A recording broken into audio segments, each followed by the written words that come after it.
হঠাৎ সি চিঞৰিছে আইল শ্ব' হিম হু এম আই।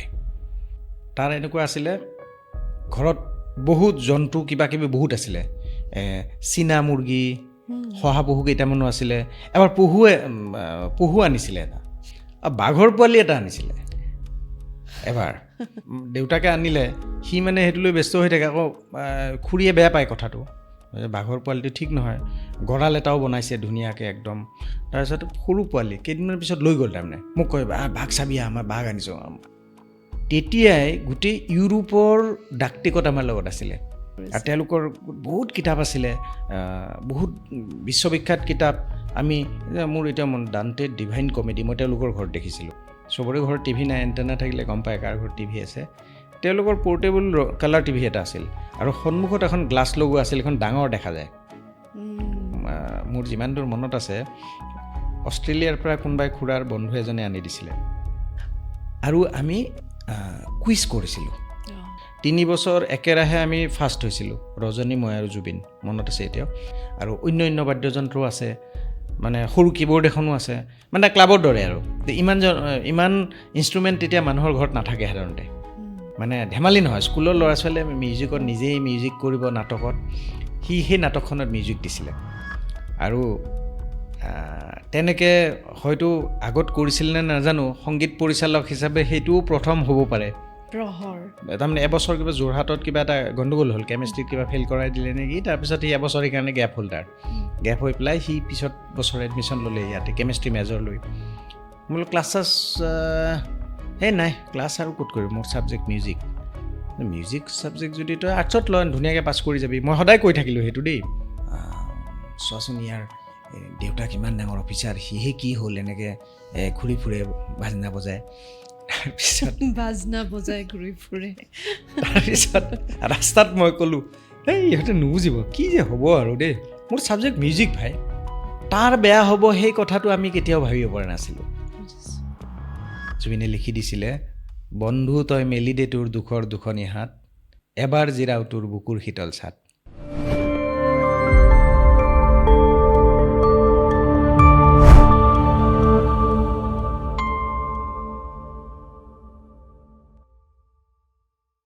নমস্কাৰ, আনস্ক্ৰিপ্টেড উইথ আৰ্চিৰ এটা বিশেষ ভিডিঅ'লৈ আপোনালোক আটাইকে মই আৰ্চি বৰঠাকুৰে আদৰণি জনাইছোঁ। আকৌ আমাৰ সেই প্ৰিয় বিষয়টোলৈ আজি যাব বিচাৰিছোঁ, জুবিন গাৰ্গ। এনেকুৱা এটা বিষয় যিটো বিষয়ত আমাৰ আচলতে কথাবোৰ পাতি চাগে কেতিয়াও শেষ নহ'ব।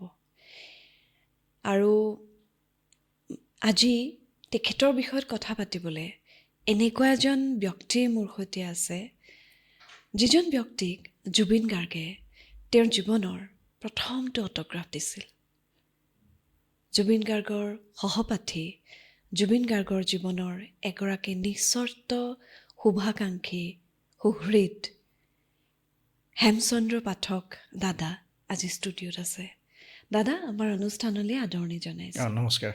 হয়, কেনে আছে আপুনি? ভালেই। আজিৰ বিষয়টো ইতিমধ্যে আপোনাক কিছু কৈছোঁৱেই, কি বিষয়ত পাতিম। আপোনাৰ বিষয়ত বহুত কথা পাতিবলৈ নিশ্চয় আছে, থাকিব, কিন্তু এক বন্ধুত্বৰ বিষয়ত কথা পাতিবলৈ ওলাইছোঁ। আমি এনেকুৱা এজন মানুহ হেৰুৱালোঁ, যিটো অভাৱৰ সৈতে আমি আচলতে আজিৰ তাৰিখতো অভ্যস্ত হ'ব পৰা নাই। আজি কেইবামাহো হৈ গ'ল। সেই অসহনীয় সত্যটোক গ্ৰহণ কৰিবলৈ ইমান যুদ্ধ কৰিব লগা হৈছে, আৰু তেওঁ আছিল আপোনাৰ সহপাঠী। হয়, আপুনি ঠিকেই কৈছে। আজি প্ৰায় 4 মাহ হৈ গ'ল, আৰু যিটো শূন্যতা, কাৰণ কিয় অলপ ক'বলৈ গ'লে বহু পিছুৱাই যাব লাগে। হয়, প্ৰায় 40টা বছৰ আমাৰ জীৱনৰ আমি যিখিনি সময় পাৰ কৰিলোঁ, তাৰ প্ৰায় 90% সময় আমি জুবিনক লৈ, জুবিনৰ বিষয়ে বা জুবিনৰ সৈতে কটাইছোঁ। আৰু এই সময়খিনিত এনেকুৱা এটা দিন নাছিল যে যিটো দিন আমি জুবিনৰ বিষয়ে কথা পতা নাছিলোঁ বা তাৰ কথা মনলৈ অহা নাছিল। হয়, আপোনালোকে বেয়া নাপাব, মই মোকো তই বুলি মাতিছিলে, ময়ো তই বুলি নিশ্চয়। মাতিছিলোঁ, আৰু কথাটো শুনিবলৈ অলপ বেয়া হয়, মই সি বা তই বুলি কওঁতে যাতে আপোনালোকে বেয়া নাপায়। আৰু এই যিটো সত্তা আমাৰ মন মগজু বিয়পি আছিল ইমান বছৰ, মই আপোনাক ক'লোৱেই যে 1985 চনৰ প্ৰায় শেষৰ ফালে মই তেতিয়া তামোলপুৰ উচ্চতৰ মাধ্যমিক বিদ্যালয়ৰ 8ম শ্ৰেণীৰ ছাত্ৰ। আৰু শেষৰ ফালে আমাৰ বিদ্যালয়লৈ এজন ছাত্ৰ আহিছিল, নাম আছিল জুবিন গাৰ্গ।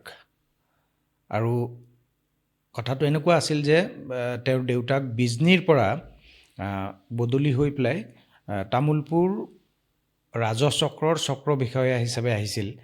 আৰু বিজনীৰ বান্ধৱ হাইস্কুলৰ পৰা তেওঁ আহি পেলাই আমাৰ স্কুলত নাম লগাইছিল। আৰু আমি বিশেষকৈ 9 আৰু 10ৰ সময়ছোৱা তেওঁক সাংঘাতিক অন্তৰংগভাৱে পাইছিলোঁ। একেলগে খেলিছিলোঁ, চাইকেল চলাই গৈছিলোঁ অ'ত বিভিন্ন সময়ত ধেমালি কৰিছিলোঁ, ফূৰ্তি কৰিছিলোঁ, পঢ়াৰ কথা পাতিছিলোঁ। এই ধৰণে সেই সময়বিলাক পাৰ হৈছিল। আৰু সেই সময়খিনি আমাৰ জীৱনৰ এতিয়া উভতি চাই দেখোঁ যে সাংঘাতিক অনন্য মাদকতাৰে ভৰা সময় আছিল সেইবিলাক। আৰু এতিয়া আমি যেতিয়া ৰেট্ৰস্পেক্ট কৰোঁ, সঁচাকৈ বৰ জীৱনৰ মধুৰতম সময় বুলিও ক'ব পাৰি। আৰু তেওঁলোকৰ দেউতাক আছিলে খুব তেতিয়া একদম আমাৰ সেই অঞ্চলৰ শীৰ্ষ বিষয়া। আৰু আমি হাকিম বুলিয়ে কওঁ বিশেষকৈ, যদিও চাৰ্কল অফিচাৰ বুলি কয়। গতিকে হাকিমৰ ল'ৰা জুবিন, সেই বস্তুটো নাছিল তাৰ। প্ৰথমৰ পৰাই সি যেন তাৰ মুকলিমূৰীয়া এটা মন, আৰু তেনেকৈ আমি তাৰ লগত লগ লাগিছিলোঁ। আৰু প্ৰথম 2-3 দিনৰ পিছতেই তই মই কথা হৈ গৈছিলে। আৰু সি এখন ৰঙা চাইকেল লৈ পেলাই আমাৰ স্কুললৈ আহে, পাইজামা টাইপৰ এটা পেণ্ট পিন্ধে, ট্ৰেকচু টাইপৰ, আৰু গ'ল্ড ফ্ৰেমৰ চশমা। সেই চবেই জানে সেই কথাটো যে গান্ধী চশমা বুলি কয়। আৰু বহুতেই তেতিয়া তেওঁক নামটো জুবিন গাৰ্গ, নামটোতো বেলেগ ধৰণৰ আছিলে, বা এইটো কি নাম, বহুতে অসমীয়া হয়নে নহয় বুলি ভাবে। আমি সুধিছিলোঁ জুবিন কিয় নামটো হ'ল, গাৰ্গ কি, এই ধৰণৰ কথাবিলাক আছিল। আৰু বহুতেই গান্ধী বুলি মাতে, মানে গান্ধী চশমাৰ কাৰণে। আৰু এটা কথা কি, খুব হাই পাৱাৰ চশমা পিন্ধে বহুতে। মই ওলাইছে কাৰণে কৈছোঁ যে সেই সময়ত আমাৰ এনেকুৱা আছিলে, এদিন কোনোবাই চশমাযোৰ লুকুৱাই থৈছিলে, ক্লাছতে কোনোবাই লুকুৱাই থ'লে। তাৰপিছত সি একো নেদেখে, মই ভবা নাছিলোঁ। আৰু এটা কথা ঠিক, সেই সময়খিনিত চশমা পিন্ধা ল'ৰা আমাৰ 5টা ছেকশ্যন আছিলে, 3টা অসমীয়া মিডিয়াম, 2টা বড়ো মিডিয়াম। আমাৰ স্কুলখন তেনেকুৱা। আৰু এতিয়াও সেই স্কুলখন অসমৰ ভিতৰত দ্বিতীয় এনৰোল স্কুল, মানে আটাইতকৈ বেছি সংখ্যক ছাত্ৰ ছাত্ৰী থকা স্কুলবিলাকৰ ভিতৰত অসমৰ ভিতৰত দ্বিতীয়। গতিকে সি যেতিয়া খেপিয়াই ফুৰিছে, তেতিয়া আমি গম পাইছোঁ, ইয়াৰ চকু ইমানেই বেয়া। আৰু খুব কম মানে ল'ৰা বা ছোৱালীয়ে হেৰি পিন্ধিছিলে, চশমা পিন্ধিছিলে, সেইটো এটা বেলেগ কথা। গতিকে এনেকুৱা এটা সময় আছিল, আৰু দেখিছিলোঁ সেইটো। আৰু সি এনেকুৱা খুব স্মাৰ্ট আছিল দেই মানুহজন। আৰু কিন্তু পঢ়া শুনাত বৰ ছিৰিয়াছ নাছিল। আৰু এনেকুৱা মানে কি, আমি যেতিয়া ক্লাছত, মই কিছুমান অংক, বিশেষকৈ মইতো অংকত বৰ পৰিমৰা আছিলোঁ। সি মোক কয় যে মোৰ ঘৰত যাবি, মই শিকাই দিম। আৰু মই ঠিক তেনেকৈ তাৰ পৰা অংক শিকিছিলোঁ। সি ঘৰত ধুনীয়াকৈ বুজাই দিয়েহি। আৰু সেইবিলাক মানে ইমান ছিৰিয়াছ নাছিলে, মই কৈছোঁৱেই, কিন্তু খুব স্মাৰ্ট। আৰু ক্লাছ 10ত সি ছেকেণ্ড হৈছিলে আমাৰ ক্লাছত, সেইটো মোৰ মনত আছে। আৰু আমাৰ যিজন হেৰি আছিলে, ফাৰ্ষ্ট বয় আছিলে, ৰজনী ৰাজবংশী, তেওঁ আৰ্থিকভাৱে খুব মানে দুৰ্বল ঘৰৰ ল'ৰা আছিলে। আৰু সেই কথাটোৱে জুবিনক সদায় এটা হেৰিত ৰাখিছিল। তাৰ ঘৰত গৈ দেখিছিল যেতিয়া পঢ়া টেবুলখনো ভাল নাছিল, সি সেইটোৰো এটা ব্যৱস্থা কৰি দিছিল, তেনেকুৱা। আৰু সেই সময়তে মানে দেউতাকক কৈ পেলাই। গতিকে আৰু ৰজনী ৰাজবংশীৰ বিষয়ে জুবিনে মোক এবাৰ কৈছিলে যে মোৰ জীৱনত লগ পোৱা আটাইতকৈ সৎ আৰু ভাল ল'ৰা আছিল ৰজনী ৰাজবংশী। সি নিজে কোৱা কথা এইবিলাক। আৰু দুখৰ বিষয় যে ৰজনীয়ে মেট্ৰিকত খুব ভাল ৰিজাল্ট কৰিছিলে, প্ৰায় 80% পাইছিলে, আৰু জুবিনে 70% পাই পাছ কৰিছিলে। আৰু ৰজনী তেতিয়া ইঞ্জিনিয়াৰিঙত এডমিশ্যন নলৈ ইঞ্জিনিয়াৰিং ইনষ্টিটিউটত এডমিশ্যন লৈছিলে 2 বছৰ বচাবৰ কাৰণে। ইনষ্টিটিউটত 3 বছৰ পঢ়ি গ'লে তাত 1.5 বছৰ পঢ়িলে BE হৈ যায়। গতিকে সেই লাষ্ট ইয়াৰত থাকোঁতে তেওঁৰ কিবা অসুখ হ'ল, আৰু সেই অসুখতে তেওঁ ঢুকাই থাকিল। তেতিয়া আমাৰ যোগাযোগো নাছিল, মই বহুত পিছতহে গম পাইছিলোঁ। আৰু জুবিনে যেতিয়া আমাৰ স্কুলৰ 50 বছৰ হৈছিল 2003ত, গৈ পেলাই তেওঁৰ ঘৰত গৈ খবৰ কৰি আহিছিলে, মাক দেউতাককো খবৰ কৰি আহিছিলে, ভায়েকক ইনফেক্ট লৈ আহিছিলে গুৱাহাটীলৈ কিবা এটাত হেৰি কৰিব। সেইবিলাক বৰ হেৰি সময়। আৰু ৰজনী ৰাজবংশীৰ সোঁৱৰণত মেধাৱী দুখীয়া ল'ৰা এজনৰ নামত এটা হেৰি দিছিলে, আৰ্থিক অনুদান এটা ঘোষণা কৰিছিলে। প্ৰথম এবছৰ দিছিলে, তাৰপিছত কিবি যোগাযোগৰ হেৰিৰ কাৰণে সেইটো হৈ নুঠিল। আৰু সেই এটা ডাঙৰ কথা, প্ৰায় 1 লাখমান মানুহ হ'ব আমাৰ জুবিনৰ ফাংচন। তেতিয়া গছত মানুহ, LCD লগাই দিয়া হৈছে, 2003ৰ কথা। মানে মেট্ৰিকৰ চাৰ্টিফিকেটখন সেই ফাংচনতেই আমাৰ প্ৰিন্সিপাল ছাৰে জুবিনৰ হাতত দিছিলে। আৰু 2003 চন। জুবিনৰ দেউতাকো আছিলে ফাংচনটোত, খুৰা। তেওঁ নিজেও গৈছিলে, তেওঁ আগতে চাকৰি কৰি অহা। গতিকে সেই সময়বিলাক বৰ এতিয়াও মনত পৰে। আৰু এনেকুৱা আছিল, আমি সিটো চাইকেল চলাই ফুৰে, আৰু আমাৰ এনেকুৱা আছিল আমি খোজকাঢ়ি আহোঁ। গতিকে চাইকেল, মোৰ নিজাকৈ চাইকেল নাছিলে, দেউতাৰ চাইকেলখন লৈয়ে তেতিয়া তাৰ লগত গাঁৱৰ ভিতৰত যাওঁ, জনজাতীয় গাঁৱত কেতিয়াবা। সেইবিলাক ধেমালিৰ কথা। সন্ধিয়া কি কৰোঁ, আমি সেই ছোৱালী স্কুলখনৰ ফিল্ডত ক্ৰিকেট খেলোঁ। আমাৰ সেইটো নিয়মীয়া, আৰু আমি মানে কেতিয়াও ক্ৰিকেট খেলা বাদ দিয়া নাছিলোঁ। সি পেচ বলিং কৰে, আৰু আপুনি ক'ৰবাত লিখিছিল খুব ভাল বলিং কৰিছিল। চশমা পিন্ধিয়ে বলিং কৰে, আৰু মই দুয়োটাই কৰোঁ। বেটিং সি মানে আউট কৰিব নোৱাৰে, মানে খং উঠে, আৰু ই বোলে আউটেই নহয় এনেকৈ। আমি তেতিয়া খেলোঁ। আৰু এতিয়া দুখ লাগে, সেই ফিল্ডখন মাৰি পেলালে এতিয়া। কিছুমান মানে কি ক'ম, অদূৰদৰ্শিতাৰ ফলত সেইবিলাক হেৰি হৈ যায়, বেয়া লাগে সেইবিলাক কথা। ঘৰ বনাই পেলালে, সেই ফিল্ডখন এতিয়া নাই। সেই দিনবিলাক খুব মানে মই আগতেই কৈছোঁ যে উভতি চাই দেখোঁ ইমান ভাল দিন আমি পাৰ কৰিছিলোঁ। ৰেগুলাৰ ক্ৰিকেট খেলোঁ, আৰু ৰাতিপুৱা মানে মেট্ৰিকৰ সময়খিনিত আমাৰ এনেকুৱা আছিলে, 4টামান বজাতে উঠোঁ। মই যদি সোনকালে উঠোঁ, তাৰ ঘৰৰ আগত চিঞৰোঁ। সি সোনকালে উঠিলে মোৰ ঘৰৰ আগত চিঞৰে। আৰু কম্বল এখন লৈ আহে, কুকুৰ এটা থাকেই লগত, আহি পেলাই চিঞৰে। দুয়োটাই মানে কিছু দূৰ যাওঁ, 2-3 কিলোমিটাৰ খোজকাঢ়ি আকৌ ঘৰা-ঘৰি গৈ পেলাই পঢ়াত লাগোঁ। সেই কথাবিলাক আছিলে। আৰু তাৰ এনেকুৱা আছিলে, ঘৰত বহুত জন্তু কিবাকিবি বহুত আছিলে। চীনা মুৰ্গী, শহাপহু কেইটামানো আছিলে। এবাৰ পহু আনিছিলে এটা। আৰু ক'ৰ পৰা সংগ্ৰহ কৰিছিল এইবিলাক? মানে কি, সুবিধাটো আছিলে, দেউতাক আছিলে চাৰ্কুল অফিচাৰ, মই কৈছোঁৱেই। গতিকে ক'লে কোনোবাই দি দিয়ে। আৰু বাঘৰ পোৱালি এটা আনিছিলে এবাৰ। বাঘৰ পোৱালিটো 7 দিনমান আছিল চাগে, বেছি দিন নাছিল। তাৰমানে দেউতাকে আনিলে, সি মানে সেইটো লৈ ব্যস্ত হৈ থাকে। আকৌ খুৰীয়ে বেয়া পায় কথাটো, বাঘৰ পোৱালিটো ঠিক নহয়। গঁৰাল এটাও বনাইছে ধুনীয়াকৈ একদম। তাৰপিছত সৰু পোৱালি কেইদিনমান পিছত লৈ গ'ল। তাৰমানে মোক কয়, বাঘ চাবি, আমাৰ বাঘ আনিছোঁ। আমি এনেকুৱা বুলি ভাবিছিলোঁ, পিছত গৈ দেখোঁ সৰু পোৱালি। তাৰপিছত ফৰেষ্টৰ মানুহে লৈ গ'ল। আৰু তাহাঁতৰ পিছফালে কি আছিলে, সি ক'ৰবাত লিখিছিলে যে তামোলপুৰ খুব সেউজীয়া, চাৰিওফালে সেউজীয়া। এই আহঁত গছ যে থাকে যে, প্ৰকাণ্ড আহঁত গছ এতিয়াও আছে সেই কোৱাৰ্টাৰটোৰ পিছফালে। আহঁত গছজোপাত মানে কিছুমান ল'ৰা আহে নহয়, বাটলু গুটি মাৰিলে যেতিয়া হেৰি কৰে, সেই গুটি খাবলৈ আহে, হাইঠা একদম সেউজীয়া হৈ যায়। এটা যদি গুটি মাৰে, গুচি যায় নহয়, উৰা মাৰিলে একদম গোটেইখন সেউজীয়া হৈ যায়। আৰু তেনেকৈ কোনোবাই হাইঠা মাটিত নপৰে সাধাৰণতে, এটা নে দুটা এনেকৈ পৰি গৈছিলে তাহাঁতৰ নিজৰ মাজত হেৰি হৈ পেলাই। তাৰপিছত সেইটো বহুত দিন ৰাখি মেলি সি শুশ্ৰূষা কৰি, তাৰপিছত জংকীও তেতিয়া সৰু, জংকী আকৌ মোৰ ভাইটিৰ লগত পঢ়ে, মমনে মোৰ ভণ্টিৰ লগত একে ক্লাছমেট, আৰু ই মোৰ লগত আমাৰ এটা ঘৰুৱা হেৰিটা হৈ গৈছে। সেই তাহাঁতে সেইটো মানে বহুদিন ৰাখি কিবা কিবি মানে কৰি চিকিৎসা কৰি পেলাই ভাল কৰি দিছিল দেই, সেইটো কথা মনত আছে। আৰু খুৰাই কি কৰে, এই গোটেই মানে কি চৰাই চিৰিকটি এইবিলাক চাই পেলাই, তাত বহুত আছে, কেমেৰা আছিলে তেওঁৰ, এটা ধুনীয়া হেট পিন্ধি লয়, ডিঙিত কেমেৰাটো বাইনকুলাৰ লৈ পেলাই তেওঁ মানে ফটো তুলি ফুৰে, আৰু সেইবিলাক বৰ পৰিচিত।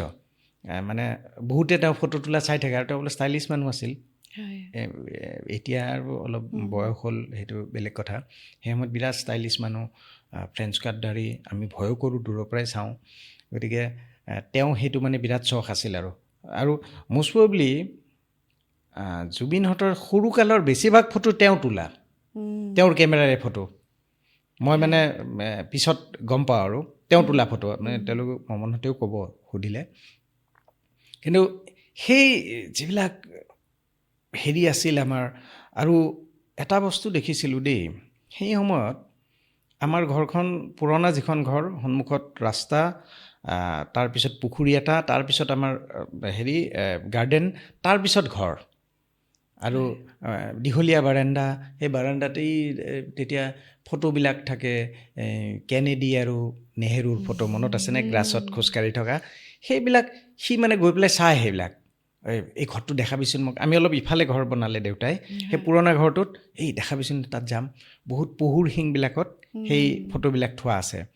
আৰু মোৰ এতিয়াও সেই মনত আছে, মানে চন্দ্ৰত ভৰি থোৱা 3জন মানুহ, প্ৰথম Neil Armstrong, Michael Collins, Edwin Aldrin, এই 3জনৰ ফটো একেলগে বন্ধাই থোৱা আছে।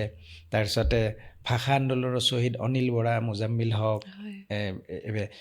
ৰঞ্জিত বৰপূজাৰী, তেওঁলোকৰ ফটোবিলাক আছে, বিভিন্ন ফটো। আৰু সেইবিলাক চাই বা এইবিলাক, সেই কথাটো এনেকুৱা, সেই যে মই আজি মনত পেলাব পাৰিছোঁ, আৰু মনত যে ৰৈ গ'ল, কেনেডি কোন আছিলে, সেই কথাবিলাকো আমাক শিকাইছিলে বহুত কথা। আৰু আমাৰ ঘৰতো লাইব্ৰেৰী আছিল, বৰদেউতাৰ, মোৰ দেউতাৰ, আৰু তাহাঁতৰ ঘৰতো সাংঘাতিক লাইব্ৰেৰী আছিল, বগা আলমাৰী এটা, তাত বিভিন্ন ধৰণৰ কিতাপ, অসমীয়া, ইংৰাজী। আমি কিতাপবিলাক বিশেষকৈ খুৰাই পঢ়ে, আৰু ইও পঢ়ে। তেতিয়া আমি অলপ এক্সচেঞ্জ কৰোঁ কিতাপ পঢ়া শুনা। আৰু সেই সময়খিনিতে আমি ফিলাটেলি কৰিছিলোঁ। ফিলাটেলি মছলি আপুনি জানে, আমি কনচেপ্টটো পাইছিল নে? আমাৰ মানে কি আছিলে, আমাৰ সেই যিখিনি আছিল, আমি নিজকে কোৱাৰ দৰে হয়, খুব এনলাইটেণ্ড আছিল ল'ৰাখিনি। মোতকৈ বাকীবিলাক চবতে পঢ়া শুনাত ভাল। কেইবাজনো ডক্টৰ হৈছে, তাৰপিছত এতিয়াও আছে, ডক্টৰ কাকতি, ৰমেন কাকতি, ডক্টৰ সৌৰভ বৰুৱা, অৰূপ বৰ্মন আমাতকৈ সৰু, ৰঞ্জনা ভট্টাচাৰ্য, জয়ন্ত কাকতি, তাৰপিছত তেনেকৈ বহুত পটকৰে মনত অহা নাই নামবিলাক। আৰু আমাৰ লগৰ আছিলে হৰেশ্বৰ বৰ্মন, ডক্টৰ মুনীন দাস, মুনীন্দ্ৰ গায়ন, চন্দন শৰ্মা, এইবিলাক আছিলেই, ৰমেশ জৈন, তাৰপিছতে আমাৰ এজন চেত্ৰী আছিলে, এনেকৈ বহুত। এইবিলাক আমি খুব আৰু এই যে ক'লোঁ, আমি সেই সৰু ঠাইখনত থাকিও গোটেই পৃথিৱীৰ খবৰ ৰখা এটা দৰে আছিলে। মানে সেই যে খোজত যে গোটেই পৃথিৱীখন দেখা যায়, তেনেকুৱা। আৰু তেতিয়াই গোটেই ইউৰোপৰ ডাক টিকট আমাৰ লগত আছিলে।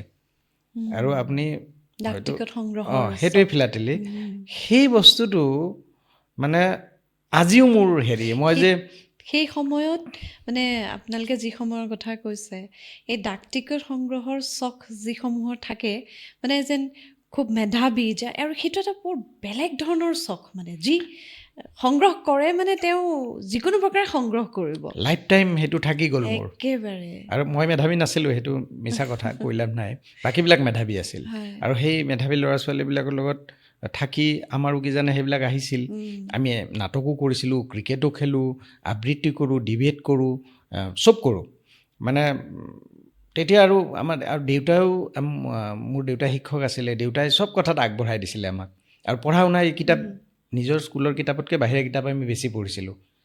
যিটো হৈছিলে জুবিনৰো সেইটোৱে আছিলে আমি এক্সচেঞ্জ কৰোঁ ক'লোৱে আৰু তেওঁলোকৰ বহুত কিতাপ আছিলে বহুত বিশ্ববিখ্যাত কিতাপ আমি মোৰ এতিয়া ডান্টে ডিভাইন কমেডি মই তেওঁলোকৰ ঘৰত দেখিছিলোঁ তাৰ আগতে মই সেইখন কিতাপ দেখা নাই আৰু আমি 8-9 গতিকে আমাৰ পৰিসৰটো সীমাবদ্ধ আছিল গতিকে বিভিন্ন কিতাপে পঢ়িবি লৈ যাবি ধুনীয়াকৈ দি দিছিলে আৰু এটা কথা মোৰ মনত আছে তেতিয়া ব্লেক এণ্ড হোৱাইট টিভি আছিলে চবৰে ঘৰত টিভি নাই এণ্টেনা থাকিলে গম পায় কাৰ ঘৰত টিভি আছে তেওঁলোকৰ পৰ্টেবল কালাৰ টিভি এটা আছিল আৰু সন্মুখত এখন গ্লাছ লগোৱা আছিল এখন ডাঙৰ দেখা যায় মোৰ যিমান দূৰ মনত আছে অষ্ট্ৰেলিয়াৰ পৰা কোনোবাই খুৰাৰ বন্ধু এজনে আনি দিছিলে তেতিয়া আমি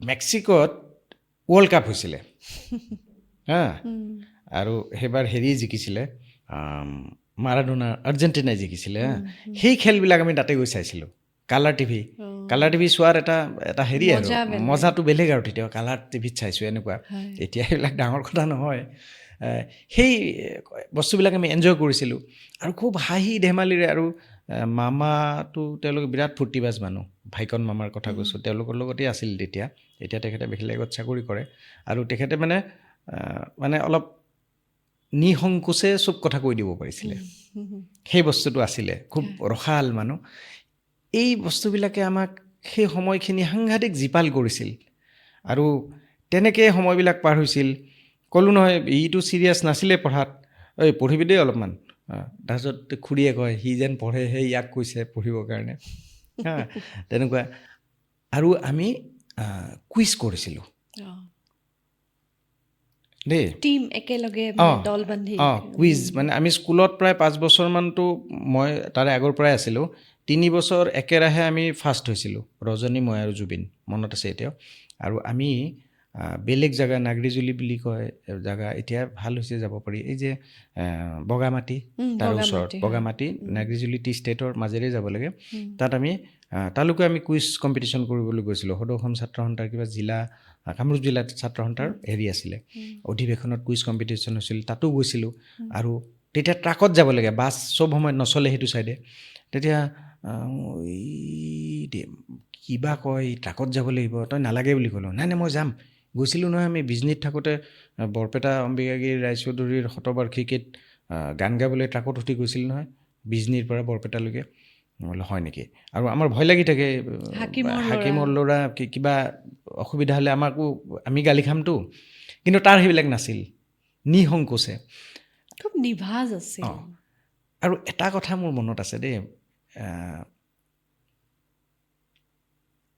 এবাৰ আমাৰ এজন খুব হেৰি আছিলে টিচাৰ আছিলে তেওঁ কুইজ মাষ্টাৰ আছিলে আৰু সেই দিনত তামোলপুৰ অঞ্চলত কুইজত খুব ভাল এটা হেৰি পৰিৱেশ আছিলে লেহু বড়ো আমাৰ স্কুলত টিচাৰ আছিলে ছাৰ তাৰমানে এনেকুৱা ভাৰ্চিটেল মানুহ মেণ্ডলিন বজায় ক্ৰিকেটৰো আম্পায়াৰ খো-খোটো তেওঁ ৰেফাৰী ভলীবলো ৰেফাৰী নাটকো কৰে চব আৰু কুইজ মাষ্টাৰ ভাল আৰু তেওঁ এটা কথা কৈছিল আমাক whenever you speak English you should speak as an English gentleman এনেকৈ কথা কৈছিলে আৰু মই পিছত ভাবোঁ জুবিনে সেই কথাবিলাক মনত আছিলে মোক পিছতো কৈছিলে দেই ছাৰে সাংঘাতিক ইংলিছ কয় নহয় এনেকৈ আৰু আমাক তেওঁ তেনেকৈ কৈছিলে ইংলিছটো আমি তেতিয়া অসমীয়া মিডিয়ামৰ ল'ৰা ইংলিছততো ভয় থাকেই ছাৰে আমাক শিকাইছিল বোলে হেৰি ফিল্ম মেগাজিন পঢ়িবি ডেইলি নিউজ চাবি টিভিত আৰু এইবিলাক এই কি বুলি কয় ফিল্মৰ হেৰিবিলাক পঢ়িবি তেতিয়া ইংলিছটো ভাল হ'ব আমি তেনেকৈ ইম্প্ৰুভ কৰিছিলোঁ বহুতখিনি আৰু ছাৰে আছিল আমাৰ কুইজ মাষ্টাৰো খুব ভাল কুইজ মাষ্টাৰ আছিল অকল তাতেই নহয় আৰু ছাৰে এটা কুৱেশ্যন মোৰ মনত আছে সোধা আজিও ছাৰে সুধিছিলে যে মেনিনজাইটিছ যিটো ডিজিজ সেইটো ক'ত হয় আৰু জুবিনে এনচাৰটো দিছিল সেইটো ব্ৰেইনত হয় আৰু মোৰ সেই তেতিয়াৰ পৰা এতিয়ালৈকে সেইটো মনত থাকি গ'ল জানে চবে জানে এইটো আমাৰ তেতিয়া আৰু জনাৰ কথা নাছিল এতিয়াতো তেনেকুৱা হেৰিও নাছিল মানে সেই বস্তুবিলাক দুই এটা প্ৰশ্ন মানে ছাৰে ইমান ইণ্টাৰেষ্টিংকৈ মানে কিছুমান কৈছিলে মানে ইংলিছ অসমীয়া সুন্দৰকৈ কয় আৰু বিৰাট ষ্টাইলিছ মানুহ আৰু এটা অষ্ট্ৰেলিয়ান যে বেগী হেৰি পিন্ধে যে হেট তেনেকুৱা পিন্ধে, বিটিলছো পিন্ধে আৰু ভাল পঢ়া শুনা কৰে আৰু জুবিনৰ ঘৰুৱা টিচাৰো আছিল তেওঁ দেই। আৰু দুখ লাগে এতিয়া যোৱা 21ৰ ইলেকশ্যনত তেওঁ UPPL তেওঁ তেতিয়া হেৰি হ'ল, চাকৰি এৰি তেওঁ পিছত BDO হ'ল আৰু ৰিটায়াৰ হোৱাৰ পিছত 21ৰ ইলেকশ্যনত UPPL দলৰ পৰা ইলেকশ্যনত জিকিলে তামোল পৰা MLA হ'ল। আমাক কৈছে তহঁতে আহিবি দেই, জুবিনকো কৈছে, ছাৰে ফোন কৰিছে আহিবি মোৰ হোষ্টেলত আড্ডা মাৰিম একেলগে। কিন্তু কি হ'ল, দুখৰ বিষয়, সেই ছাৰে শপত লোৱাৰ পিছতে তেওঁৰ ক'ভিড হ'ল আৰু ক'ভিডত ছাৰ মানে হেৰি চিৰদিনৰ কাৰণে আমাক এৰি গুচি গ'ল। সেইটো এটা বৰ দুখৰ কথা আছিল। আৰু ছাৰে ঢুকোৱাৰ দিনা ৰাতিপুৱা ঠিক 6টামান বজাত মোক ফোন এটা আহিছে, মই উঠা নাই তেতিয়া। মোক ফোন কৰিছে, কোন? মই জুবিনে কৈছোঁ। বোলো কোন জুবিন? মই পটককৈ হেৰি নাহে, বোলে মই গ'লতেই কৈছোঁ। অঁ ঠিক আছে, এই ছাৰ ঢুকাল বোলে। বোলো অঁ কালি ঢুকালে, বৰ জিনিয়াছ ভাৰ্চিটেল মানুহ আছিলোঁ, ওলাবি এদিন যাম, খবৰ কৰি আহিম। সেই কথাটো সদায় মনত আছিলে আৰু সি আপুনি জানে চাগে সি কেতিয়াও নাপাহৰে, মেমৰি সাংঘাতিক আছিলে। এই সময়বিলাক তেনেকুৱাকৈ বাগৰি গ'ল। আমাৰ মেট্ৰিকৰ সময় আহিলে, পঢ়া শুনাটো সেইটোৱেই আমি এনেও সি কিন্তু ইনবৰ্ণ তাৰ হেৰি আছিল দেই, খুব স্মাৰ্ট আৰু বিৰাট ইণ্টেলিজেণ্ট আছিলে। আৰু সি 70% লৈ মেট্ৰিক পাছ কৰিছিল। আৰু আপুনি যদি চায়, আমাৰ সেই সময়ত 70% পোৱাটো বৰ সহজ কথাও নাছিল, ফাৰ্ষ্ট ডিভিজনে সহজ নাছিলে।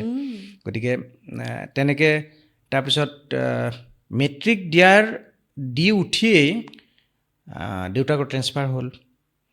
দেউতাকৰ ট্ৰেন্সফাৰ হওঁতে তেওঁলোকে পৰিয়ালটো যোৰহাটত গুচি গ'ল। আপোনাক অট'গ্ৰাফ সেই মেট্ৰিকৰ পিছত দিছিল নে, মানে আপোনালোকৰ শেষ শ্ৰেণী কোঠা? মই কথাটো ক'লোঁ কি যে দেউতাকৰ ট্ৰেন্সফাৰ হ'ল সৰু পথাৰ আৰু তাহাঁতৰ পৰিয়ালটো গুচি গ'ল যোৰহাটত থাকিবলৈ। তাৰ আগে আগে কি হ'ল,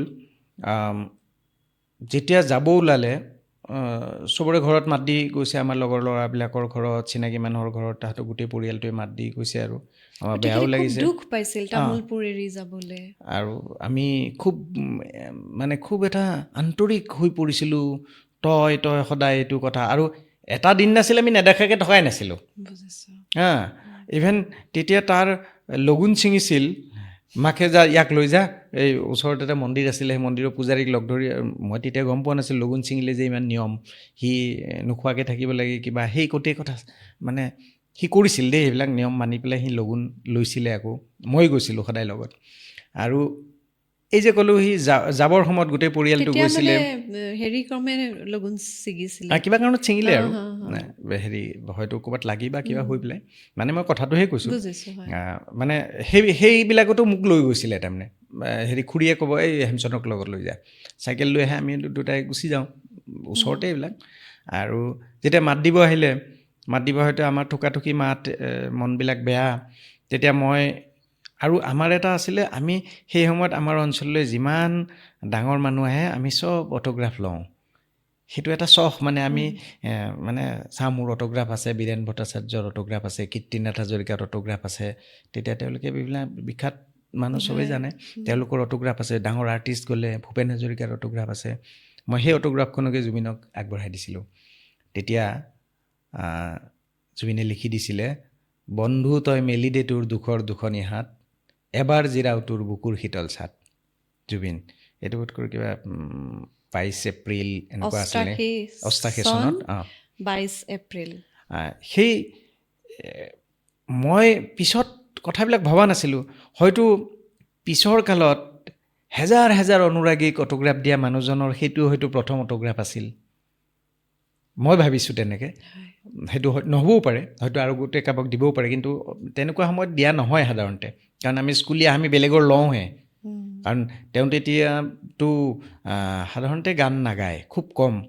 আৰু বজাইছিলে দেই। সেই কথাটো অকণমান জানিব বিচাৰিছোঁ। আপুনি 8ৰ পৰা 10লৈকে পালে, 8ৰ শেষৰ পৰা একদম 8ৰ শেষৰ 9, 10 দুটা বছৰ ভালকৈ পাইছোঁ আমি। তেওঁ যিটো সংগীতৰ যাত্ৰা বা মিউজিকেল যিটো জাৰ্ণি, তেওঁ প্ৰথমতে বাদ্য সংগত কৰিছিল। গতিকে আপোনালোকে কেনেদৰে পাইছিলে সেই সময়খিনিত? তাৰমানে কি, আৰু বোধকৰোঁ তামোলপুৰতে তেখেতৰ সংগীতৰ শিক্ষক তেখেতক লগ পাইছিলে। আমাৰ তাত এটা পৰিৱেশ আছিলেই। তেওঁলোকৰ যিটো কোৱাৰ্টাৰ আছিলে তাৰ কাষত সত্ৰ আছে তামোলপুৰ। সত্ৰখনত এইবিলাক চৰ্চা চলি থাকে, শংকৰদেৱ জন্ম উৎসৱ। সন্মুখৰ যিখন ফিল্ড আছিলে ছোৱালী হাইস্কুলৰ, তাতেই বিহু হয়। তেতিয়া 3খনমান বিহু হয়। আৰু তেতিয়া গান জংকীয়ে গাইছিলে, বেছিকেলি জংকীয়ে গান গাইছিলে। আৰু জুবিনে আমাৰ স্কুলৰ এই যে স্কুল সপ্তাহ, তাতে বৌহঁতৰ লগত তবলা বজাই দিয়ে। আৰু সৰু এখন কীবৰ্ড আছিলে, কেতিয়াবা সেইখনো ইউজ কৰে, বিশেষকৈ তবলা বজায়। আৰু তাহাঁতৰ ঘৰত আমি যেতিয়া গৈ দেখোঁ, মানে গীটাৰ, তবলা, কংগো, হাৰমনিয়ামটো আছেই।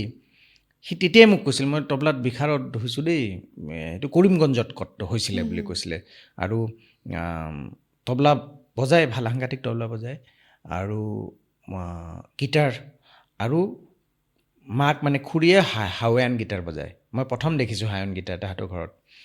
তাৰপিছতে জংকীয়ে হাৰমনিয়াম হেৰি কৰিব পাৰে। আৰু অন্য বাদ্যযন্ত্ৰও আছে, মানে সৰু কীবৰ্ড এখনো আছে, মানে ক্লাবৰ দৰে আৰু। ইমান ইনষ্ট্ৰুমেণ্ট তেতিয়া মানুহৰ ঘৰত নাথাকে সাধাৰণতে। হা, আমাৰ ঘৰত এখন হাৰমনিয়াম আছিলে, সেইটো মোৰ ককাৰ দিনৰ, কিন্তু ইমান দেখা নাই আৰু।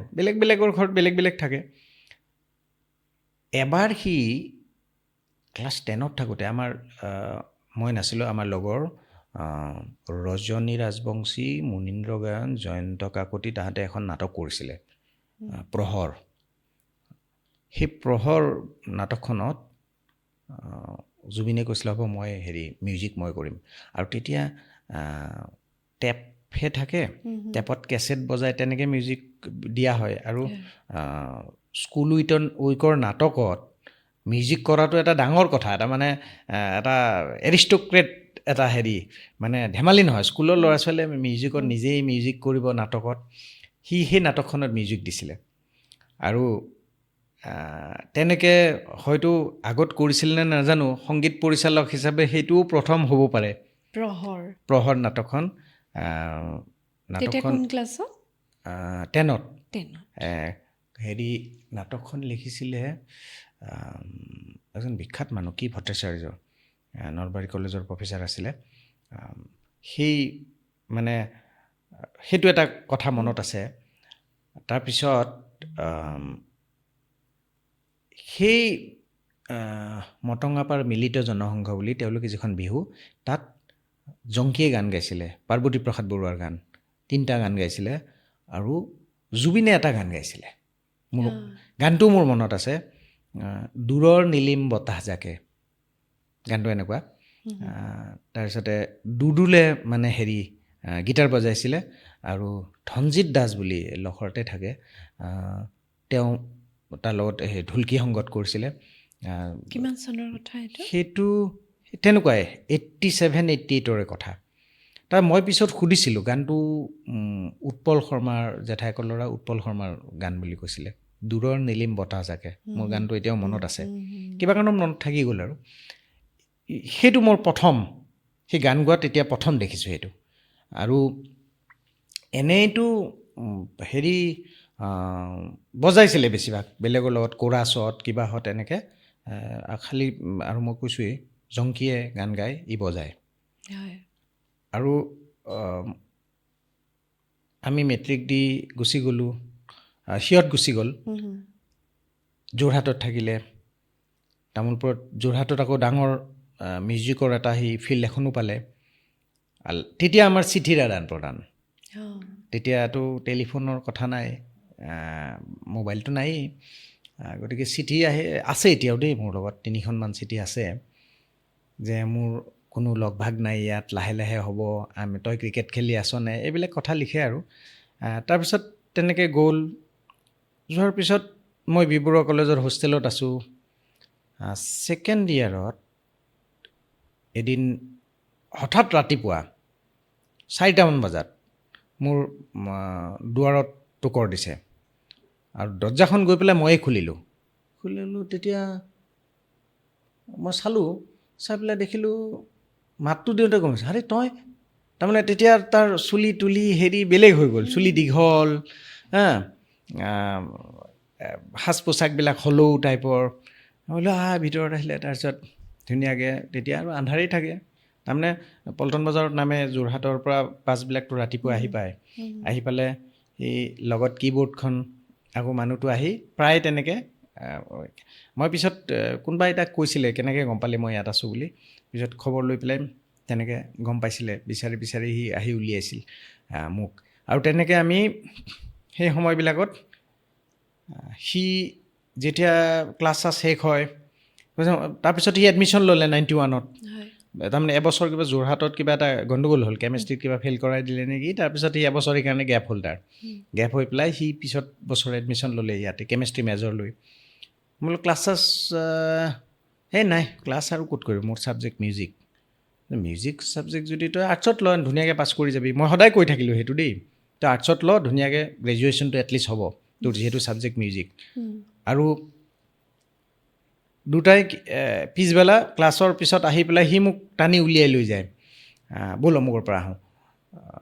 তাৰপিছত তাৰ সেই চুলি যে দীঘল যে, মানুহে আমাক চাই দূৰৰ পৰা।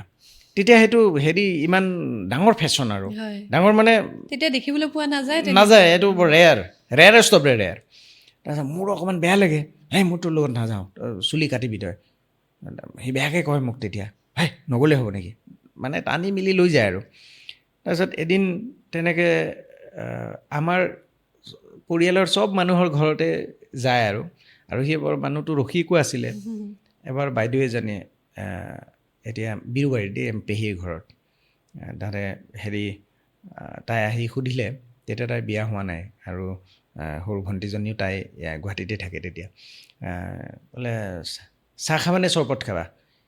তাৰ একদম ইমান ইনষ্টেণ্ট এনচাৰ, চাহ হয় মানে চৰবতকে দিয়ক। তাহাঁতে এনেকুৱাকৈ হাঁহিছে, মানে ইনষ্টেণ্ট আৰু মুখৰ আগতে থাকে এইবিলাক কথা। তেনেকৈ আমি ঘূৰি ফুৰোঁ দেই তেতিয়া। আমাৰ যিবিলাক সম্পৰ্কীয় আত্মীয় মানুহ আছে, প্ৰায়ভাগৰ ঘৰলৈ যায়। তাৰপিছতে এবাৰ তাৰ সম্পৰ্কীয় মানুহৰ ঘৰত গৈছোঁ। সি ক'ৰবাত ইফালে ইফালে যাওঁতে মোক ক'লে, চোৱাচোন ইয়াৰ দেউতাক ইমান ডাঙৰ অফিচাৰ, সিহে কি হ'ল এনেকৈ ঘূৰি ফুৰে বাজনা বজায়। তাৰপিছত বাজনা বজাই ঘূৰি ফুৰে। তাৰপিছত ৰাস্তাত মই ক'লোঁ, ইহঁতে নুবুজিব, কি যে হ'ব আৰু দেই, মোৰ ছাবজেক্ট মিউজিক ভাই। আমি তেনেকৈ ঘূৰি ফুৰোঁ। তাৰপিছতে সেই সময়বিলাক তেনেকৈ গৈ আছে। তেতিয়াই লুনা সোণোৱালৰ লগত বজায় যোৰহাটত। তাৰপিছত গুৱাহাটীত আহি পেলাই জিতুল সোণোৱাল, তেতিয়া খুব বিখ্যাত মিউজিক, তেওঁ সাংঘাতিক গায়ক। জিতুল সোণোৱালৰ নিৰিবিলি গধূলি, এইবিলাক গোটেই খুব ৰেকৰ্ড ব্ৰেকিং, এইবিলাক আমি শুনো। আমি তেতিয়া সেইবিলাক সাংঘাতিক পপুলাৰ আৰু। এতিয়া ল'ৰা ছোৱালী ইমান নাজানিব, কিন্তু তেতিয়া জিতুল সোণোৱাল জনপ্ৰিয়তাৰ ক্ষেত্ৰত তেওঁ একদম নাম্বাৰ 1 শীৰ্ষত আছে আৰু। জুবিনে বজায়, ঘূৰি ফুৰে এইটো সেইটো, মানে ৰাতিপুৱা আহে যোৰহাটৰ পৰা, আহি আজি অমুকত প্ৰগ্ৰেম আছে, কীবৰ্ডখন থৈ গুচি যায় ক'ৰবাত। তাৰপিছত আকৌ গধূলি আহি পেলাই গুচি যায়, আকৌ ৰাতিপুৱা আহে, এই ধৰণৰ হেৰি আৰু। আমি তাৰপিছত এনেকৈ চলি থাকে, প্ৰগ্ৰেমবিলাক কৰি থাকে নহয়। মাজতে এবাৰ কি হ'ল, আমাৰ কলেজৰ পৰা ইউনিভাৰ্চিটি ইউথ ফেষ্টিভেলত, 92ৰ কথা দেই সেইটো। ইউনিভাৰ্চিটি ইউথ ফেষ্টিভেলত আমি আচলতে জুবিনে মই ইউনিভাৰ্চিটিত আমি যাওঁ বেলেগ বেলেগ কাৰণত, আৰু আমি তেতিয়া কম্পিটিশ্যন চাব গৈছোঁ। তেতিয়া কম্পিটিশ্যন চাব গৈছোঁ, তেতিয়া গৈ পেলাই আমি প্ৰায় দিনটো আছোঁৱেই সেইদিনা। এনেতে আমাক এজনে কুলেন নামৰ ল'ৰা এজন, এতিয়াতো কৃষ্ণগুৰুৰ খুব ডাঙৰ সংগঠক, কুলেন্দ্ৰ দাস এই চেঁচা ল'ৰা হাজোৰ ওচৰ হোষ্টেলতে থাকে আমাৰ বিচাৰি পেলাই গৈ এই হেৰি তোমাক বোলে হেৰি মাতিছে জগদীশ গোস্বামী ছাৰে মাতিছে জগদীশ গোস্বামী ছাৰে মাতিছে কিয় তেতিয়া পিছত আমি কথাটো গম পালোঁ আৰু তেতিয়া তেওঁলোকে অডিটৰিয়ামৰ কাষত ইউনিভাৰ্চিটিত তাৰমানে জগদীশ গোস্বামী ছাৰ ইকনমিক্সৰ প্ৰফেচাৰ বি বৰুৱা কলেজৰ খুব বিখ্যাত প্ৰফেচাৰ আৰু তেওঁ আছিলে বি বৰুৱা টীমটোৰ মানে হেৰি ইনচাৰ্জ আৰু কাষত আছে তেতিয়া এতিয়াৰ যে মন্ত্ৰী জয়ন্ত মল্ল বৰুৱা তেতিয়াতো GS আছিলে হা পিছৰ বছৰ জয়ন্ত মল্ল বৰুৱা মোৰ ৱালমেট মই 20ত থাকোঁ তেওঁ 21ত থাকে তাৰপিছতে আমি গম পালোঁ যে এটা মেডেল পালে বি বৰুৱা তেতিয়া বেষ্ট হয় এটা মেডেল লাগে ছাৰ কোনে ৱেষ্টাৰ্ণ মিউজিক আছে তেতিয়া লাহে লাহে কমি আহিছে ৱেষ্টাৰ্ণ চ'লোৰ হেৰিটো আছে কম্পিটিশ্যনটো বাকী আছে তেতিয়া জয়ন্ত দাই বুলি কৈছিলে এই হেমচন্দ্ৰৰ তাত ল'ৰা এটা আহে নহয় ই পাৰিব মানে আমাক এটা লাগে আৰু এটা মেডেল পালেই হয় আৰু তাৰপিছত বিচাৰি এই ইয়াত দেখিছিলোঁ ন তাহাঁতক অলপ আগতে দেখিছিলোঁ কোলেনে ক'লে তেনেকৈ মই পিছত গম পোৱা কথা এইটো বিচাৰি সি আনিলে আনি পেলাই ছাৰে ক'লে তুমি গান গাব লাগিব ছাৰ মই গান নাগাওঁ নহয় তেতিয়া জগদীশ গোস্বামী ছাৰক সি ইমান চিনিও নাপায় ই আছিলে ছায়েন্সৰ ছাৰ আৰ্টছৰ কিন্তু কলেজত জগদীশ গোস্বামীক চবেই চিনি পায় এনেকুৱা এটা কথাও আছে তাৰপিছত নাই তুমি গাব লাগিব নাই ছাৰ মই নাগাওঁ নহয় গান মই বজাওঁ তুমি গান নোগোৱা যদি ছাৰে একদম পূৰা দম দিছে আৰু তুমি গান নোগোৱা যদি ৱেষ্টাৰ্ণ এনেকুৱা কিয় ড্ৰেছ পোছাক পিন্ধিছা এনেকুৱা চুলি কিয় নহ'ব নহয় তুমি গাবই লাগিব ছাৰে মানে বিৰাট হেৰি আৰু তাৰপিছত চবেই ক'লে নাই গাব ই পাৰিব ছাৰ তাৰপিছত লাষ্টত সি মান্তি হ'ল যে মোৰ ইনষ্ট্ৰুমেণ্ট নাই নহয় একো ক'ত আছে বোলে জু তিনিআলিত হ'ব আনাই দিম ছাৰে তেতিয়া মোৰ এতিয়া ভালকৈ মনত নাই ছাৰৰ এখন য়ামাহা মটৰচাইকেল আছিলে আৰু আমাৰ লগত তেতিয়া এজন আছিলে মানিষ গোস্বামী বুলি এতিয়া সুপ্ৰিম কোৰ্টৰ ডিজিগনেটেড ছিনিয়ৰ এডভকেট দেই আমাৰ তেওঁ ছায়েন্সৰে আছিলে আমাৰ ফ্ৰেণ্ড আছিলে মানিষ গোস্বামীৰে হ'ল নে ছাৰেৰে হ'ল বাইকখন দিলে দি পেলাই কুলেনে জুবিনক মাজত ল'লে আৰু পিছফালে এজন ৰূপজ্যোতি শৰ্মা বুলি আমি ৰাণা বুলি মাতোঁ এতিয়া মঙলদৈত ছিনিয়ৰ এডভকেট আমাতকৈ 1 বছৰ জুনিয়ৰ আছিলে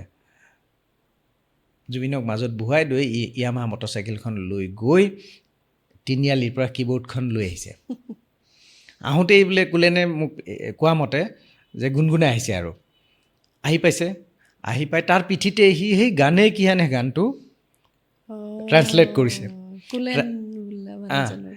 পিঠিতে তাৰ পিঠিতে মানে তেতিয়া আৰু হেৰি ট্ৰান্সলেট কৰি পেলাই গানটো ট্ৰান্সলেট কৰিছে তাৰপিছতে ইতিমধ্যে আমাৰতো মস্ত টীম এটা আছেই অডিটৰিয়ামত হেৰি হৈছে আৰু এতিয়া ফিল্ম ডাইৰেক্টৰ ধীৰাজ দাস কাশ্যপ আমাৰেই ছিনিয়ৰ আছিলে 3 বছৰমান তেওঁ তেতিয়া ইউনিভাৰ্চিটি লিটাৰেৰী ছেক্ৰেটাৰী আৰু এতিয়া বি বৰুৱা কলেজৰ অসমীয়াৰ হেড বিৰিঞ্চি কলিতা বুলি তেওঁ তেতিয়া কালচাৰেল ছেক্ৰেটাৰী সেইবিলাক আমাৰেই এক্স আকৌ গতিকে চবেই চিনি পায় আৰু একদম হুলস্থুলীয়া পৰিৱেশ আৰু জুবিনে যিটো এণ্ট্ৰি দি গানটো গালে ৱেষ্টাৰ্ণ চলো সাংঘাতিক আৰু মানে ছাৰে এতিয়াও কয় যে সি সোমাওঁতে আমি গম পাইছোঁ পাম আমি কিবা এটা এনেকুৱা এটা হেৰি আৰু তাৰপিছত বহুত ৰাতি নৱেম্বৰ মাহ আছিল দেই বহুত ৰাতি ৰিজাল্ট দিলে ৰিজাল্টটো গ'ল্ড মেডেল আহি গ'ল তেতিয়া মোৰ মনত আছে ৰিদীপ দত্ত তেতিয়া বিখ্যাত গায়ক ৰিদীপ দত্তদেৱে জুবিনক মাতি নি পেলাই কৈছে মানে তাক খুব প্ৰশংসা কৰিছে আৰু সেইটো কথা মনত আছে আৰু গ'ল্ড মেডেল পালে মানে হিৰো হৈ গ'ল চবেই উঠাই মেলি লৈ আৰু ইতিমধ্যে সেইটোৰ কাৰণে আমি কলেজো বেষ্ট হ'ল ইউনিভাৰ্চিটি ইউথ ফেষ্টিভেলত সেইটো ধেমালি নহয় তাৰপিছত মোৰ মনত আছে পিছদিনা আছাম ট্ৰিবিউনত একদম ধুনীয়াকৈ ওলাইছে দেই জুবিন গাৰ্গে যে গ'ল্ড মেডেল পোৱা কথাটো মানে এক কলমত বহুত দিনলৈকে আছিল সেইটো তাৰপিছত সেই ঘটনাটোৱে জুবিনক মানে পিছদিনা গোটেই কলেজতে এটা ভাল পৰিচয় দিছিলে কিন্তু তাৰতো আৰু পঢ়া শুনাত ইমান হেৰি নাছিল মই ক'লোৱেই মই বাৰে বাৰে কৈছিলোঁ তই আৰ্টছত ল পাছ কৰি যাবি ধুনীয়াকৈ প্ৰেক্টিকেল আছে কিবা আছে তই মিউজিকত ঘূৰি ফুৰ ইমান নাই তাৰপিছত মোটামুটি পাৰ্ট 1 শেষৰ পালে সি মোটামুটি আৰু যে হেৰি নকৰোঁ আৰু মানে মোৰ মিউজিকটোৱে হেৰি আৰু তেনেকুৱাতে এটা ঘটনা ঘটিছিল মই আগতে কৈছোঁৱেই কিবা কাৰণ সেইদিনা যোৰহাটৰ পৰা আহিছিল দেই হয় যোৰহাটৰ পৰা আহি যেতিয়া আহিলে অহাৰ পিছত যে আজি হেৰি আছে প্ৰগ্ৰেম আছে গোৱালপাৰাত তাৰপিছতে সি হেৰিখন থৈ পেলাই গুচি গ'ল ক'ৰবাত মই ক্লাছত গ'লোঁ তাৰপিছত এটা সময়ত আহি সি কীবৰ্ড লৈ গ'ল গধূলি আহিছে গধূলি মানে 4টামান বজাত আৰু তেতিয়া তাৰ মনটো মৰা বোলে কি হ'ল প্ৰগ্ৰেম আছিলে নহ'ল ব'ল এফালে যাওঁ ঠিক তেনেকৈ আমি ওলাই গ'লোঁ গুৱাহাটী ক্লাবৰ ফালে ডাক্তৰ বি বৰুৱা ৰোডত সেই যিখন অভাৰব্ৰিজ আছে তেনেকৈ আমি গৈ আছোঁ কথা চথা ইমান নাই আৰু মানে খুব হেৰি আৰু গ্লুমি তাৰপিছতে হঠাৎ সি চিঞৰি উঠিছে আইল শ্ব' হিম হু এম আই বোলো কি হ'ল ইমান হেৰিকৈ কৈছে যে কথাবিলাক বেছি অহংকাৰ ভাল নহয় তাৰপিছত সি কৈছে I'll show him within 2000 Jubin Garg will be a substance.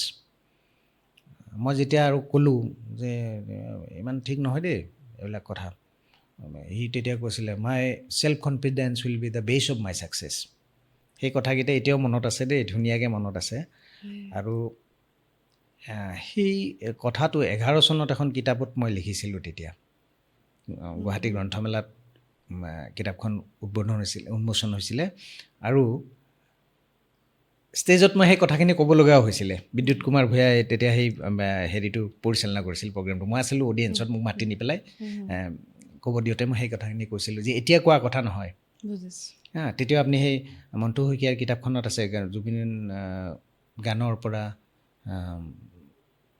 কিতাপখন জুবিন গাৰ্গ গানৰ পৰা গীতলৈ নে কিবা এনেকুৱা আৰু নামটো পাহৰিলোঁ মই সেই কিতাপখনত আছে মানে মই কিয় কথাটো কৈছোঁ যে কোনোবাই ক'ব পাৰে যে মই এতিয়া কৈছোঁ নহয় তেতিয়া সেই কথাখিনি মোৰ একদম লাইন বাই লাইন মনত আছে কিবা কাৰণত থাকি যায় গতিকে সেই কথাবিলাক দেখিছিলোঁ সেই কনফিডেন্সটো মই দেখিছিলোঁ সেইটোতো আৰু মই আছিলোঁ সি আছিলে আৰু তেনেকৈ তাৰপিছত কিছুদিন দেখা দেখি নাই গুচি গ'ল যোৰহাটত তাৰ মাজতে সি মাদ্ৰাজত এটা প্ৰগ্ৰেম কৰি আহিছিল আছাম এছ'চিয়েশ্যনৰ আমাৰ গুড বুলি কওঁ গুড শান্তনু গৌতম গুড তেতিয়া কালচাৰেল ছেক্ৰেটাৰী সেই মাদ্ৰাজত মাতি নিছিলে সি কিন্তু ইমান ডাঙৰ প্ৰগ্ৰেম কেতিয়াও কৰা নাছিলে সেইটো খুব ডাঙৰ প্ৰগ্ৰেম কৰিছিলে আমি শুনিছোঁ মাদ্ৰাজত প্ৰগ্ৰেম কৰি আহিলে কিবা কাৰণত পাইছিলোঁ আৰু সেই এটা ডাঙৰ বুষ্টাপ আছিলে তাৰ কাৰণে যে মই গান গাব পাৰিম আৰু এইটো গ'ল্ড মেডেলটো আছিলেই আৰু সেই মাজৰ সময়খিনিতে যোৰহাট ৰেডিঅ'ত তাত 3টা গান ৰেকৰ্ডিং হৈছিলে ময়ূৰ শৰ্মাৰ লগত বজাব গৈছিলে তেতিয়া ময়ূৰ কৌস্তৱ শৰ্মা এই সপোনৰ সুৰ কেছেটখনৰ ময়ূৰ তেতিয়া যোৰহাটত জে বি কলেজৰ বেষ্ট ছিংগাৰ আছিলে তেতিয়া 1991 আৰু এই ময়ূৰৰ লগত বজাব গৈছিলে জুবিনে যাওঁতে কিবা হামিং দিছিলে তেতিয়া নীলু চক্ৰৱৰ্তীয়ে পাই পেলাই ময়ূৰে ক'লে যে এই গান এনেই নাগায় কিন্তু ভাল গাব পাৰে তেতিয়া আহিবা গান পিছৰ সপ্তাহত 3টা গান লৈ আহিবা এনেকৈ গাইছিলে আৰু সেই কথাটোৱে তাক এটা ডাঙৰ কনফিডেন্স দিছিলে মই ভাবোঁ দেই জীৱনৰ টাৰ্ণিং পইণ্ট সেই এটা ক'লোঁ যে মই B Baruah golden jubilee B Baruah কলেজৰ হৈ পেলাই youth festival Guwahati university youth ফেষ্টিভেলত গ'ল্ড মেডেল তাৰপিছত আছিলে এই মাদ্ৰাজৰ প্ৰগ্ৰেমটো এইকেইটাই তাৰ কনফিডেন্স সাংঘাতিক ধৰণে বিল্ড আপ কৰিছিল সেইটো অলপ ইফাল সিফাল টাইমবিলাক কিন্তু সেইটো 92ৰ কথা বেছিভাগেই তাৰপিছতো তেখেতে উভতি চাব লগা হোৱাই নাই আৰু কাহানিও আমি যিমান দূৰ দেখিলোঁ মানে অনামিকাৰ পৰা আৰম্ভ কৰি কাহানিও উভতি চাব লগা নহ'ল তাৰ আগতে ৰেকৰ্ডিং হৈছিল কিন্তু সপোনৰ সুৰ পিছত ৰিলিজ হৈছিলে তাৰ গানকেইটাও বৰ ধুনীয়া আছিলে অনামিকাৰ পিছত অনামিকা যেতিয়া 93ত ওলাল দেই 93ত অনামিকা ওলাওঁতেই আমি তেতিয়া কলেজতে আছোঁ ঠিক লাষ্ট ইয়েৰ আৰু আমি পৰীক্ষা দিলোঁৱেই ফাইনেল তেতিয়া বি বৰুৱা কলেজৰ গ'ল্ডেন জুবিলি আমাৰ এজনে আহি গোস্বামী ছাৰক আকৌ ক'লে সেই যে জুবিন যে আমাৰ যে গ'ল্ড মেডেল পাইছিলে সি এনেকুৱা কেছেট সাংঘাতিক হিট হৈছে নহয় ছাৰ সেইটো পিছত ছাৰে আমাক কোৱা কথা তাৰপিছতে প্ৰবীণ দত্ত আছিলে তাৰপিছতে ঠিক আছে মাতিব লাগে তাৰপিছত আহিলে আহি পেলাই গ'ল্ডেন জুবিলিত আগদিনা চব এক্স ষ্টুডেণ্টে গান গাইছে একদম ৰিদীপ দত্ত অপূৰ্ব বেজবৰুৱা ৰমেন বৰুৱা আছিলে তেতিয়া জাহ্নু বৰুৱা এক্স ষ্টুডেণ্ট তাৰপিছত অমূল্য কাকতি পুলক বেনাৰ্জী এইবিলাক চব বিবৰাৰ এক্স ষ্টুডেণ্ট দেই চাৰু গোহাঁই আমি আছোঁ এই প্ৰগ্ৰেমত সাংঘাতিক প্ৰগ্ৰেম আৰু এনেকুৱা প্ৰগ্ৰেম মই খুব কম দেখিছোঁ ইমানবিলাক তেতিয়া তাৰকা আজি ল'ৰা ছোৱালী ইমান গম নাপাব সেইবিলাক সাংঘাতিক মানে ষ্টাৰ আৰু তেতিয়া অসমৰ মিউজিকেল হেৰিখনত জগতখনত পিছদিনা অতিথি শিল্পী আছিল শান্তা উজীৰ আৰু জুবিন গাৰ্গ মানে হেৰি শান্তা উজীৰে গোৱাৰ পিছত জুবিনে গান গালে প্ৰায় 15টামান গান গালে অনামিকাৰ গানবিলাক গালে আৰু অন্য গানো গাইছে সাংঘাতিক ধুনীয়া ফাংচন আৰু ৰিমুনাৰেশ্যন কিমান আছিল 8,000 টকা তেতিয়া যোৰহাটৰ ডিব্ৰুগড়ৰ পৰা আহিছে টীমটো 8,000 টকা তাৰপিছত আকৌ বহুত দিনৰ পিছত মই লগ পালোঁ একেলগে ভাত চাত খালোঁ তেওঁলোকৰ লগত তাৰপিছত আকৌ তাহাঁতে টীমটো হেৰি হ'ল আৰু মই জনাত গুৱাহাটীৰ প্ৰথমটো প্ৰগ্ৰেম সেইটো বি.বৰুৱা কলেজৰ গ'ল্ডেন জুবিলি 93ত সেই প্ৰগ্ৰেমটো বি.বৰুৱা কলেজৰ এটা বিশেষ অৰিহণা জুবিন গাৰ্গৰ গোটেই সাংগীতিক জীৱনটোত গানে কি আনেৰ পৰা আৰম্ভ কৰি এই অনুষ্ঠানটোলৈকে নহয় জানো এটা অৰিহণা আছে আৰু আপুনি খুব মানে ইমান ধুনীয়াকৈ কথাখিনি কৈছে আমি যেন ভিজুৱেলাইজ কৰিব পাৰিছোঁ এনেকুৱা লাগিছে তাৰপিছত জুবিন গাৰ্গক আপুনি লগ পোৱাৰ যিটো প্ৰক্ৰিয়া এইটো কেনেকুৱা ধৰণে চলি থাকিলে তেখেতটো খুব ব্যস্ত হৈ পৰিল তাৰ মাজতে মই কেইটামান কথা কৈছোঁ দেই সি ইমান ব্যস্ততাৰ মাজতো এই আমাৰ দৰে সৰু সৰু মানুহবিলাক সি পাহৰি যোৱা নাছিল কেতিয়াও আমি যেতিয়া ক'ত আছ তই আহিবি মই অমুকত আছোঁ বা সি নিজে গৈ ওলাব সেইবিলাক কথা এতিয়া অকণমান আমি হেৰি হৈ যাওঁ কিছু আৱেগিক হ'ব লগা হয় সেই যিটো মেণ্টেলিটি সেইটো সাংঘাতিক ইমান কাৰণ তাৰ জনপ্ৰিয়তা আমি দেখিছোঁ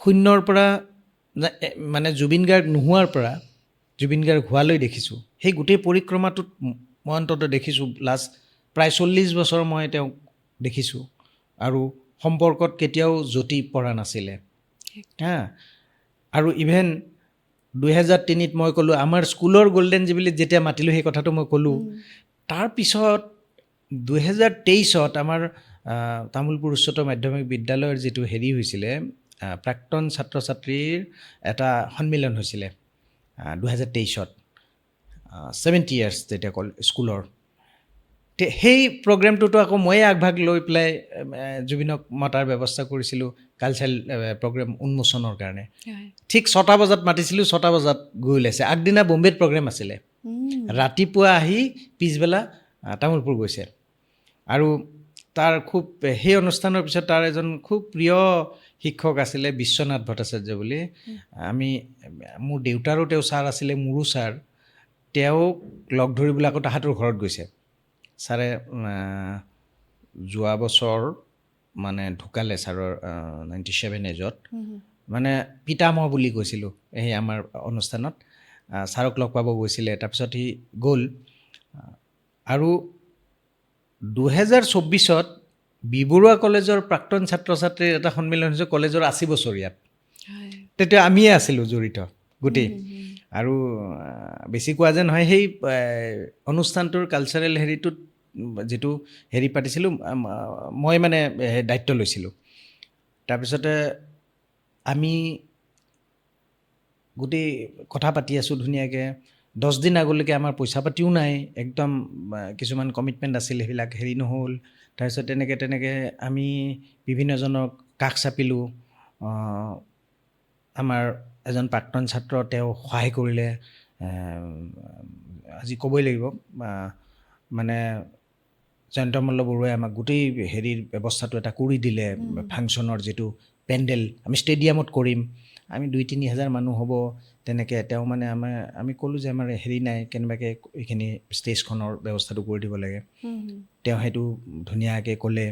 তাৰপিছত আমি সিদ্ধান্ত এটা ল'লোঁ যে জুবিনক আমি এটা সন্মান দিব লাগে, উপাধি এটা দিব লাগে।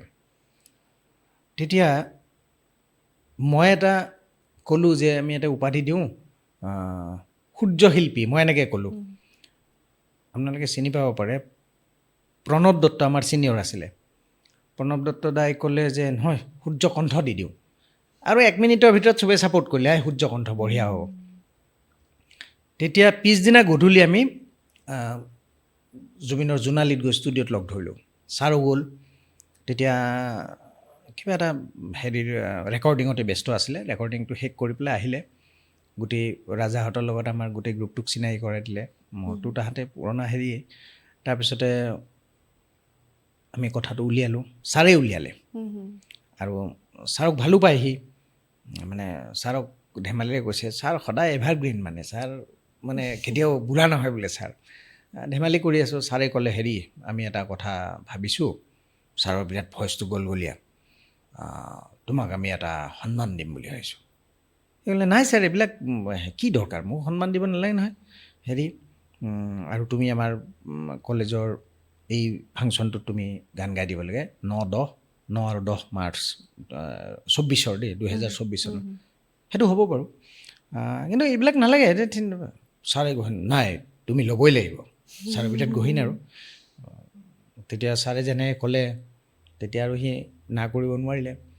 তেতিয়া মই ক'লোঁ যে আমাৰ অলপ চাউণ্ড আৰু লাইটৰ হেৰিটো অলপ দিগদাৰী হৈ আছে। হ'ব সেইটো মই কৰি দিম, কথা নাই। হেৰিক মাতি আনি, মেনেজাৰজনক মাতি আনি, এইখিনি অমুক দিনা 9 তাৰিখে মই প্ৰগ্ৰেম কৰিম। আৰু আৰ্টিষ্ট আমাৰ কলেজৰবিলাক হেৰি কৰিব লাগে, 2-এটা আছে, মাতিব লাগে সিহঁতক, ষ্টুডেণ্ট। আৰু তুমি যদি কাৰোবাক নিব পাৰা, ছাৰে তেনেকৈ ক'লে। আৰ্টিষ্ট, চাউণ্ড, লাইন চব মোৰ, চাউণ্ড, লাইট আৰু আৰ্টিষ্ট চব মোৰ। আমাৰো এটা সকাহ হ'ল তেতিয়ালৈকে, আমাৰ হেৰি নাছিলে, মই লাইন লগাই দিম আৰ্টিষ্টৰ। দাদা ইমান ডাঙৰ সমস্যা এটা আমাৰ পটককৈ দূৰ হৈ গ'ল। তাৰপিছত ঠিক আছে হ'ল। সিদিনা আমি 6টামান বজাত প্ৰগ্ৰেম আৰম্ভ কৰিম আৰু ইতিমধ্যে এলুমনি মিট চলি আছে, আমি তাতে আছোঁ। তাৰপিছত মোক ক'লোঁ বোলে তই 7টামান বজাত আহি যা। তেতিয়া আমাৰ প্ৰগ্ৰেম আমি আৰম্ভ কৰিছোঁ 6:30মানত, বৰগীত এনেকৈ, সত্ৰীয়া নৃত্য এনেকৈ আৰম্ভ কৰি পেলাই। আৰু ইণ্টাৰেষ্টিংলি তাৰমানে কি, বহুতে কি বৰগীত, সত্ৰীয়া নৃত্য এইবিলাক কেনেকুৱা প্ৰগ্ৰেম হ'ব। মই বোলো সন্মুখত জুবিন গাৰ্গৰ প্ৰগ্ৰেম আছে, আমি আমাৰ যদি এই সুবিধাটো নলওঁ আমাৰ কালচাৰখিনি শ্ব' কৰাৰ, সেইটো আমাৰ ভুল হ'ব। ছাৰে মোক সাহস দিছে, হ'ব এইটো নাই। তেতিয়া আমি বৰগীত, সত্ৰীয়া নৃত্য, খোলবাদন, বিহু এনেকৈ, আৰু মইনুল্লা আছিলে, মইনুল্লাই মূকাভিনয় কৰিছে, মইনুল্লা ষ্টুডেণ্ট দেই ডিব্ৰুগড়ৰ। এনেকৈ ধুনীয়া প্ৰগ্ৰেম আৰু। তাৰপিছত জুবিনে 8টা বজাত ষ্টেজত উঠিছে, 11টা বজাত প্ৰগ্ৰেম শেষ। তেতিয়া সেই যে বিখ্যাত কথাটো কয় যে মোৰ সূৰ্যৰ লগত মই নাথাকোৱেই, মোক দিছে সূৰ্যকণ্ঠ, ধুনীয়াকৈ চাইটেশ্যন বনাইছোঁ, ধুনীয়া এটা হেৰি। সি কৈছে নাই বিবুৰা মোৰ নিজৰ, কথা নাই, মানে মই একচেপ্ট কৰিছোঁ, এই ধৰণৰ কথা। আৰু সেই বস্তুটো এতিয়া আমাৰ ভাবি ভাল লাগে যে আমি অন্ততঃ জীৱনকালত আমি এটা সৰু হ'লেও আমাৰ এলুমনি এছ'চিয়েশ্যনৰ পৰা এটা হেৰি দিলোঁ। আৰু প্ৰগ্ৰেমটোত মোক কৈছে মই 2টামান গাম দে। মই হ'ব, গান এটা গালেও হ'ব, কথা নাই।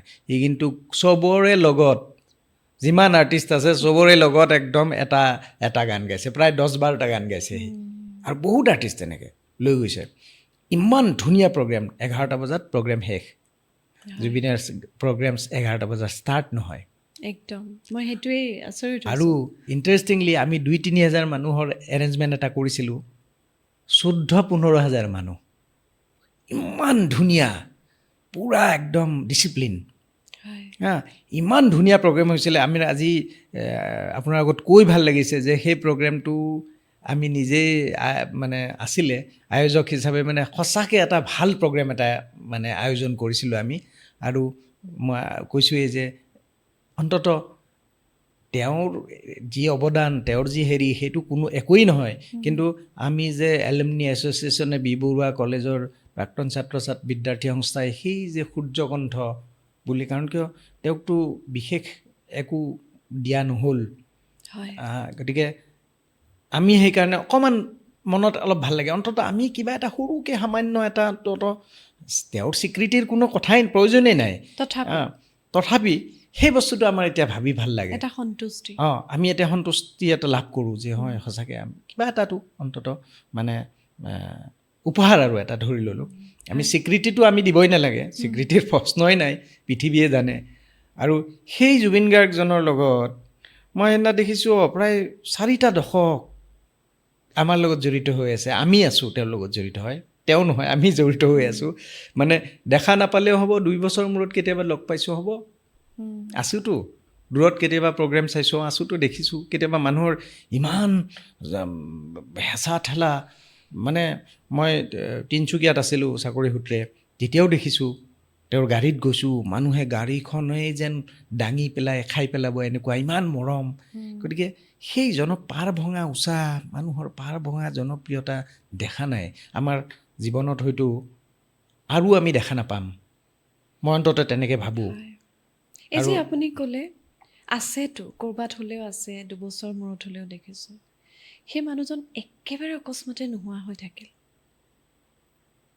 সেইটোৱেতো, সেই কথাটোৱে আমাক মনোকষ্ট দিয়ে। আৰু আমি কিছুমান লগৰ ল'ৰা আছিলে, সিদিনা মোক এজন বঙাইগাঁৱত আছে, গোপাল দাস বুলি, মোৰ হোষ্টেলতে আছিলে।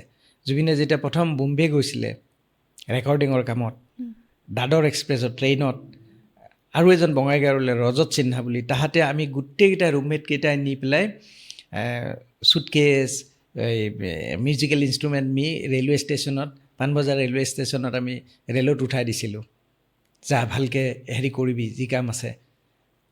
আমি তেতিয়া আমাৰ ইমান ধাৰণা নাছিল যে এজন আকাশ মানে চুম্বী জনপ্ৰিয়তা, পৃথিৱীৰ শিখৰত যাব, সেই ধৰণৰ কথা নাছিল। কিন্তু আমাৰ সেই ভাৱবিলাক আছিল, মৰম, এনেকুৱা গান, আমিতো গান নাগালোঁ, আমাৰ গানৰ প্ৰতি হেৰি এটা আছে, চৰ্চা বা কিবা আছে, কিন্তু আমিতো তেনেকুৱাকৈ গান নাগালোঁ। গতিকে সেই ইমান ভাল পাইছিল আমাৰ ৰুমমেটকেইটাও। সিদিনা এজন মই লগ পালোঁ, আৰু এজন ৰুমমেট আছে দেৱ মহন্ত বুলি, তেওঁ আছাম ইঞ্জিনিয়াৰিং কলেজৰ প্ৰফেচাৰ, মোৰে ৰুমমেট আছিলে। এতিয়া ওদালগুৰি ইঞ্জিনিয়াৰিং কলেজৰ তেওঁক প্ৰিন্সিপাল দিছে নেকি, তেনেকুৱা।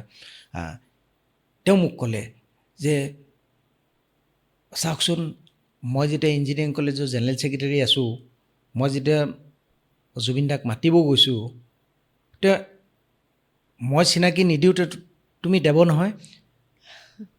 আৰু তেওঁ মোক ক'লে যে মই মাতিব গৈছোঁ, হে তোৰ প্ৰগ্ৰেম মই পইচা নলওঁ। অথচ আমাৰ হেৰি আছিলে, কিন্তু প্ৰাণ ভৰি গাইছে। সেই যে এজন মানুহক আমি ইমান, আৰুতো মোক কৈছে যে সেই আপোনাৰহে ৰুমমেট আছিলে, আমিতো লগতে আছিলোঁ, কিন্তু আমাক যে পাহৰি যোৱা নাছিলে। এই কথাবিলাক কয় দেই, এতিয়া আমাৰ মানে খুব হেৰি হৈ আহে, মানে মনটো কিবা এটা যেন কিমান ভাল লাগি আহে, আৰু দুখ আৰু হেৰিৰ মাজত এটা মানে শিহৰিত হৈ উঠোঁ কেতিয়াবা, যে এনেকুৱা এজন মানুহ আছিলে, আমি যাৰ লগত ইমান বছৰ সম্পৰ্কত আছিলোঁ। সেইটো কথা এতিয়া বহুতে ভাবে, এইটো এতিয়া ভাবি উভতি চাই দেখোঁ, এইটো ধেমালি কথা নাছিল, ইমান মানুহ এজনৰ লগত আমি। আৰু মই এটা কথা ক'ব পাহৰিছোঁ, এটা সময়ত চানমাৰীত এটা ঘৰত আছিলোঁ একেলগে, সেইটো 96 মানৰে কথা হ'ব। মোক সিদিনা জয়ন্ত বৰুৱাই মনত পেলাই দিছে, তেওঁৰ প্ৰথম মেনেজাৰ। কিয় তোমালোকে আছিলে নহয় এটা ঘৰত চানমাৰী হেৰিত? বোলো আছিলোঁতো, মই পাহৰি গৈছিলোঁ কিবা কাৰণত।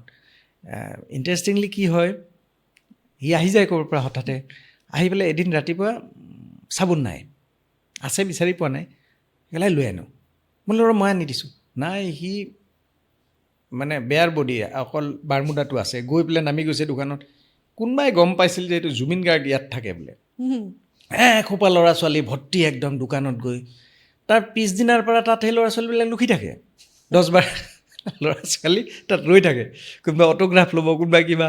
তাৰপিছত এদিন নে দুদিন পাইছে, তাৰপিছত সেই যে ৱেইটিং ফৰ গডত গডো কেতিয়াও নাহে, সি ৰাতিহে আহে, দিনততো পোৱা নাযায়। মানে ল'ৰা ছোৱালীবিলাক কিন্তু বহুত দিনলৈ ৰখি আছিলে। মই সেইবিলাক কথা মনত পৰে। আৰু তাৰপিছত ই ক'লে, এইবিলাক কথাওতো আছে। তাৰপিছত ক'লে যে হেৰিৰ সময়ত 96 মানতে চান্দনি ৰাত ওলাওঁতে হোটেল নন্দনত কিবা এটা ঘটনা এটা ঘটিছিলে অলপমান ভুল বুজাবুজি সাংবাদিকৰ লগত তেতিয়াই যেতিয়া আমি গুচি গ'লোঁ তেতিয়া দেউতাক ইয়াতে ট্ৰেন্সফাৰ হৈ আহিছে আহি পেলাই হাতীগাঁৱৰ এটা ভাড়া ঘৰত থাকে আমি তাত গুচি গ'লোঁ 4টামান বজাত অটো এখনত মই গৈ দৈনিক অসমত সাদিনত আজিৰ বাতৰিত এইবিলাকত সম্পাদকক লগ ধৰি পেলাই যে মানে ক্ষমা খুজি পেলাই তেওঁলোক ক'লোঁ যে এইটো কাৰণ তেওঁলোক কিবা পেপাৰত মানে নিউজটো নোলাব এই ধৰণৰ কথা আছিলে তাৰপিছত আমি যে ভুল হৈছে ক্ষমা কৰি দিব আৰু কিবা এটা ভুল বুজাবুজি হ'ল এই ধৰণৰ কথাবিলাকতো আছিলোঁ যে মোৰ লগতেতো গৈছিলোঁ একেলগে ইহঁতে জানে জয়ন্তহঁতে জানে কথাবিলাক সেই সময়বিলাকতো আমি খুব ক্ল'জলি তাৰমানে তাৰ বেয়া হ'ব সেই কথাটো আমি কেতিয়াও ভাবিব পৰা নাছিলোঁ কিন্তু এটা সময় আহিছিল লাহে লাহে আমি অকণমান এটা দূৰত্ব এটা বজাই ৰাখিবলগীয়া হ'ল পিছৰ ফালে যেতিয়া বোম্বেত গৈ আকৌ উভতি আহিলে সেই কথাবিলাক হ'ল সেই বস্তুটো আছিলে আৰু এটা বেলেগ জুবিন গাৰ্গ এজনক আমি দেখিলোঁ প্ৰথম অৱস্থাত মই কৈছিলোঁ যে এটা কথা খগেন মহন্তদেৱে ইমান ধুনীয়াকৈ মানুহৰ লগত কথা কয় গানৰ মাজত ভূপেন হাজৰিকা আজিকালি গানতকৈ কথাই বেছি কয় ইমান ধুনীয়াকৈ মানুহে শুনি থাকে দুই এটা কথা ক'ব লাগে সি মোক কয় মই জোকাৰ নেকি কথা ক'ব লাগে গানহে গাব লাগে সি তেতিয়া একদম ষ্টেজত উঠিয়ে গান গাই দিছিল দেই কথা নকয় কিন্তু এই যে ক'লোঁ 2004 মানৰ পিছৰ পৰা সি এটা বেলেগ এটা হেৰি হ'ল ষ্টেজখনক মানে মানুহৰ লগত যিটো ইণ্টাৰেক্ট কৰি পেলাই মানুহৰ লগত যিটো কানেকশ্যন সেই কানেকশ্যনটো সি গ্ৰ' কৰিলে কথা ক'বলৈ আৰম্ভ কৰিলে সেইটো মোৰ অবজাৰভেশ্যন দেই আগতে কিন্তু নাছিলে যিয়ে জানে সি জানে তাৰপিছততো আৰু মানুহৰ লগত সাংঘাতিক যিটো হাৰ্টথ্ৰব হৈ গ'ল মানুহৰ আমাৰ হাৰ্টথ্ৰব মানে হৃদয়ৰ এজন মানুহ হৃদয়ৰ ভিতৰত থকা মানুহ আমাৰ মানুহ জুবিন তেওঁলোকৰ পৰিয়ালৰ হৈ নাথাকিলতো জুবিন আমাৰ ঘৰৰ ল'ৰা চবৰে ঘৰৰ ল'ৰা গতিকে সেই ধৰণৰ কথাবিলাক হ'ল সেই পৰিৱৰ্তনবিলাক আমি দেখিছোঁ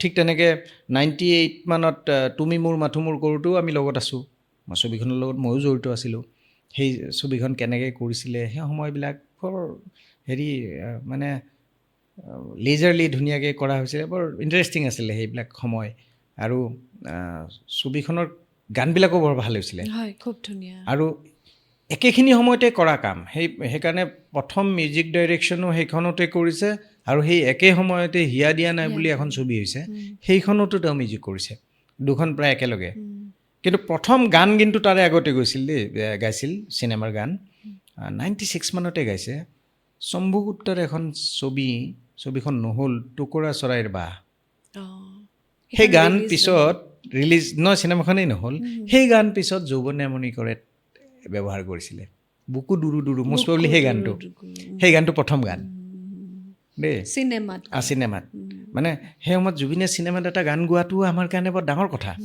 ভাল লগা কথা যেনেকৈ হেৰিত বোম্বেত যোৱাৰ পিছত বোম্বেতটো আৰু প্ৰথমে ডাইৰেক্ট গান গোৱা নাই প্লেবেক হোৱা নাই হেৰি হৈছে ফিজা বুলি এখন চিনেমাত প্ৰথমে হেৰি গাইছে দেই হামিং তাৰপিছত গান এটা গাইছে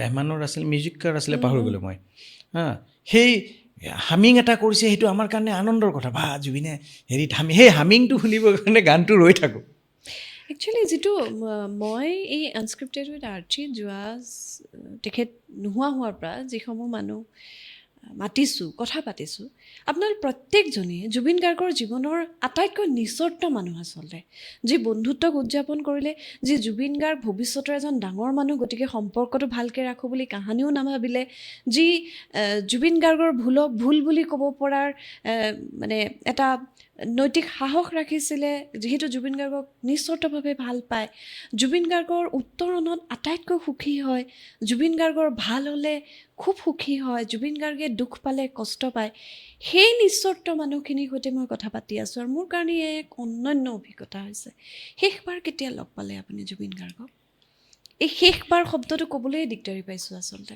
শেষবাৰ সিদিনা মই যে ক'লোঁ 2024 9 মাৰ্চত নেহৰু ষ্টেডিয়ামত বি বৰুৱা কলেজ প্ৰাক্তন বিদ্যাৰ্থী সংস্থাৰ উদযাপন কৰা বীৰ বৰুৱা কলেজৰ ৮০ বছৰীয়া জয়ন্তীত যিটো সাংস্কৃতিক সমাৰোহ আছিলে নেহৰু ষ্টেডিয়ামত, সেই অনুষ্ঠানটোতেই লগ পালোঁ শেষবাৰৰ কাৰণে। মই ক'লোৱেই গোটেই প্ৰগ্ৰেমটোত আমি জড়িত আছিলোঁ আৰু তাৰ দুদিন আগতেও মই গৈ আহিছোঁ। গানৰ সংখ্যা লৈ পেলাইও মোৰ লগত অকণমান মানে হেৰি কথা কটাকটি বোলে সংখ্যাটো ইমান হেৰি নকৰিবিচোন, আচলতে এটা হিচাপ এটা হ'ব লাগে, সেইটো আমি বিচাৰোঁ, কিন্তু এনেই কোৱা কথাটো নহয়। আছিলে বহুত কেইজন লগৰ, তাহাঁতে আৰু সি জানে যে মই এনেই নকওঁ আৰু আমাৰ কথা পাতিলে সদায় যুক্তি তৰ্ক হয়েই আৰু সিও বেয়া নাপায়। বহুতে ভাবি থাকে যে ইহঁতৰ কাজিয়া হ'ব এতিয়া, আৰু বহুত এনেকুৱা আছিলে কিছুমান মই চিনি নাপাওঁ, জুবিনে চিনি পায়, সিহঁতে ভাবে কোন এইটো দাদা কেনেকৈ কথা কয়, মানে তাহাঁতৰ খং উঠি যায়। কিন্তু সি সদায় সেই বস্তুটো ৰাখিছিলে। নাই মই কোৱা নাই যে মই বিৰাট বিশেষ মানুহ কিবা নহয়, আমি যিখিনি আমাৰ আয়ত্তত যিখিনি সেই বস্তুটো এটা আছিলে যে নহয় এইটো নহয় এইটোহে। আৰু আমি কেতিয়াবা কিবা দেখা পালে ষ্টেজত কিবা কৈছে, নহয় এইটো ভুলকৈ কৈছে নহয়, এইটো নহয় এইটোহে। ফোন কৰি সুধিব এইটো কথা কি আছিল কচোন ক, বোলে এইটো কিয় লাগে, বোলে এইটো এই কাৰণে, বাছ সেই ধৰণৰ কথাবিলাকো আছিলে। আমি সেই বস্তুটো সি কিবা ভুল কৰক সেইটো আমি কেতিয়াও নিবিচাৰিছিলোঁ। তাৰ ভাল হোৱাটো, তাৰ সেই উত্তৰণটো আমি দেখি, মই যে ক'লোঁ ফিজাৰ হামিংটো শুনিও আমি একদম আনন্দত আত্মহাৰা হৈছিলোঁ। বা বম্বেত হামিংটো দিছে, তাৰপিছতো গান গালেই আৰু পিছলৈকেতো আৰু সাংঘাতিক হেৰি এটা হ'লেই। সেই সময়বিলাক আমি দেখিছোঁতো। আৰু মই বহু মানুহৰ জুবিনৰ লগত ভাল মানুহৰ লগত গৈছোঁ, ঘৰত গৈছোঁ। সেইদিনা ইমন বৰদলৈ মঙলদৈ ডায়েটৰ বিটি কলেজৰ প্ৰফেচাৰ, তেওঁৰ দেউতাক হ'ল প্ৰশান্ত বৰদলৈ, বিখ্যাত সংগীত পৰিচালক, গীতিকাৰ, সুৰকাৰ, ডিব্ৰুগড় ইউনিভাৰ্চিটিৰ অৱসৰপ্ৰাপ্ত অধ্যাপক। তেওঁলোকৰ ঘৰত প্ৰথম গৈছিলোঁ এই জুবিনে মই লগত আছিলোঁ। মিউজিকৰ কথা পাতে, আমি তাল মিলাব পাৰোঁ। তেতিয়া জেপি দা, প্ৰশান্ত দাই ময়ো মিউজিকৰ মানুহ বুলিয়ে ভাবিছিলে। তাৰপিছত জুবিনে কয় ই গান নাগায় নহয়, মিউজিকৰ মানুহ নহয়। তাহাঁতে তেতিয়া ইমনে লিখিছিলে এই কথাটো যে প্ৰথম আমাৰ ঘৰত আহিছিলে। গতিকে তেনেকৈ বহু ভাল মানুহ লগ পাইছোঁ জুবিনৰ লগত সেই সম্পৰ্কৰ থ্ৰুৱেদি। সেইকাৰণে আমি বহু কৃতজ্ঞ, নহ'লে এই মানুহবিলাকক আমি কেতিয়াও লগ নাপালোঁহেঁতেন। আৰু অন্য বহুত মানুহৰ আহে। সকলোতকৈ ডাঙৰ কথা, আমি আপোনালোকৰ ওচৰত কৃতজ্ঞ আচলতে, যে গল্ডিৰ পৰা জুবিন গাৰ্গ হোৱাৰ যাত্ৰাটোত বৰ নিস্বাৰ্থভাৱে থিয় দিলে। আমি আপোনালোকৰ ওচৰত কৃতজ্ঞ। আমি এনেকুৱা এটা প্ৰজন্ম যি জুবিন গাৰ্গৰ গীত শুনিবলৈ শিকিলোঁ। গতিকে আপোনাৰ কাৰণে, আপোনাৰ এই অফ কেমেৰা আমি যেতিয়া কথা পাতিছিলোঁ, আপোনাৰ কাৰণেও খুব ইম'চনেল, খুব আৱেগিক এটা কথা যে জুবিন গাৰ্গ নামৰ মানুহজন কায়িকভাৱে নোহোৱা হ'ল। কিন্তু আমি এটাই বিশ্বাস কৰোঁ, জুবিন গাৰ্গ আচলতে কেৱল কায়িকভাৱেহে নোহোৱা হৈছে। গীতবোৰ থাকি যাব, মাতটো থাকি যাব, শব্দবোৰ থাকি যাব, আৰু সকলোতকৈ ডাঙৰ কথা সেই আদৰ্শ। আপোনাৰ গোটেই কথাখিনি মই যেতিয়া শুনি আছোঁ, প্ৰিয় দৰ্শক আপোনালোকে ভিডিঅ'টো চাই আছে, প্ৰথমবাৰ যেতিয়া তেখেতে কৈ আছে যে সেই সৰু কালৰ ল'ৰাটো, সহপাঠীয়ে গণিতত অসুবিধা পাইছে, আহিবাচোন মই শিকাই দিম। সেই যিটো নিষ্পাপ বন্ধুত্ব আজিকালি দেখা পাবলৈ নোহোৱা হৈছে। বনৰ জন্তুৱেও যাৰ ওচৰত আহি পোহ লৈছিলহি। কিবা এই ধৰণৰ এজন মানুহ যে আমাৰ মাজতে আছিল, আমি দেখিছিলোঁ এই মানুহজন, এই কথাটো ভাবি কিবা বেলেগ লাগি যায় মানে। আৰু গোটেই বন্ধুত্বৰ যিটো যাত্ৰা, মই জুবিন গাৰ্গৰ জীৱনত, জুবিন গাৰ্গ আটাইতকৈ সমৃদ্ধ কিন্তু বন্ধুত্বৰে, মই যিমান দূৰ দেখিলোঁ, যিমানৰ সৈতে কথা পাতিছোঁ, সঁচাই আমি এটাই আশা কৰোঁ, এই যে অসমতে অকালতে মানুহজন নোহোৱা হৈ গ'ল, যাৰ কাৰণে এই কথাটো নহওক কিয়, সময়ে কিন্তু তেওঁলোকক চাগে উচিত উত্তৰ দিব। আমি সেইটোৰ কাৰণে আশা কৰোঁ। আৰু আমি এই অনুষ্ঠানটো সামৰিব লাগিব। যথেষ্ট কথা পাতিলোঁ আৰু হয়তো বহুত কথা পাতিবলৈ থাকি গ'ল। শেষত আপুনি কি ক'ব?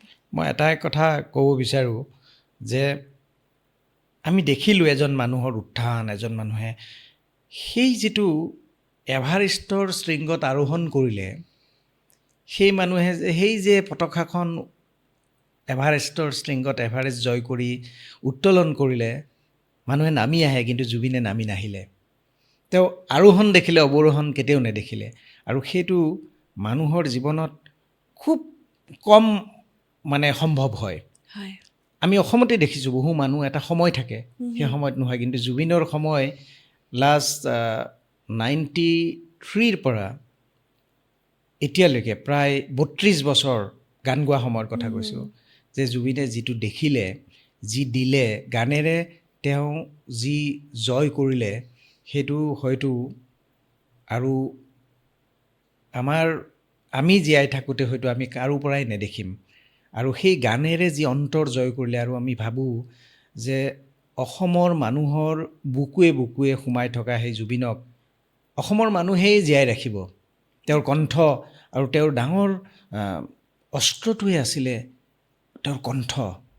সেই কণ্ঠ আৰু আমি দেখা নাছিলোঁ, ইমান শুনাই নাছিলোঁ, ইমান সুৰীয়া কণ্ঠ। সেই কণ্ঠৰ তুলনাই নহয়। যিটো এ.আৰ. ৰহমানে কৈছিল, his voice is an instrument. আৰু ইছমাইল দৰবাৰে কৈছিলে যে এইটো কুদৰত কা দেন হে। সেইবিলাক কথা আছিল।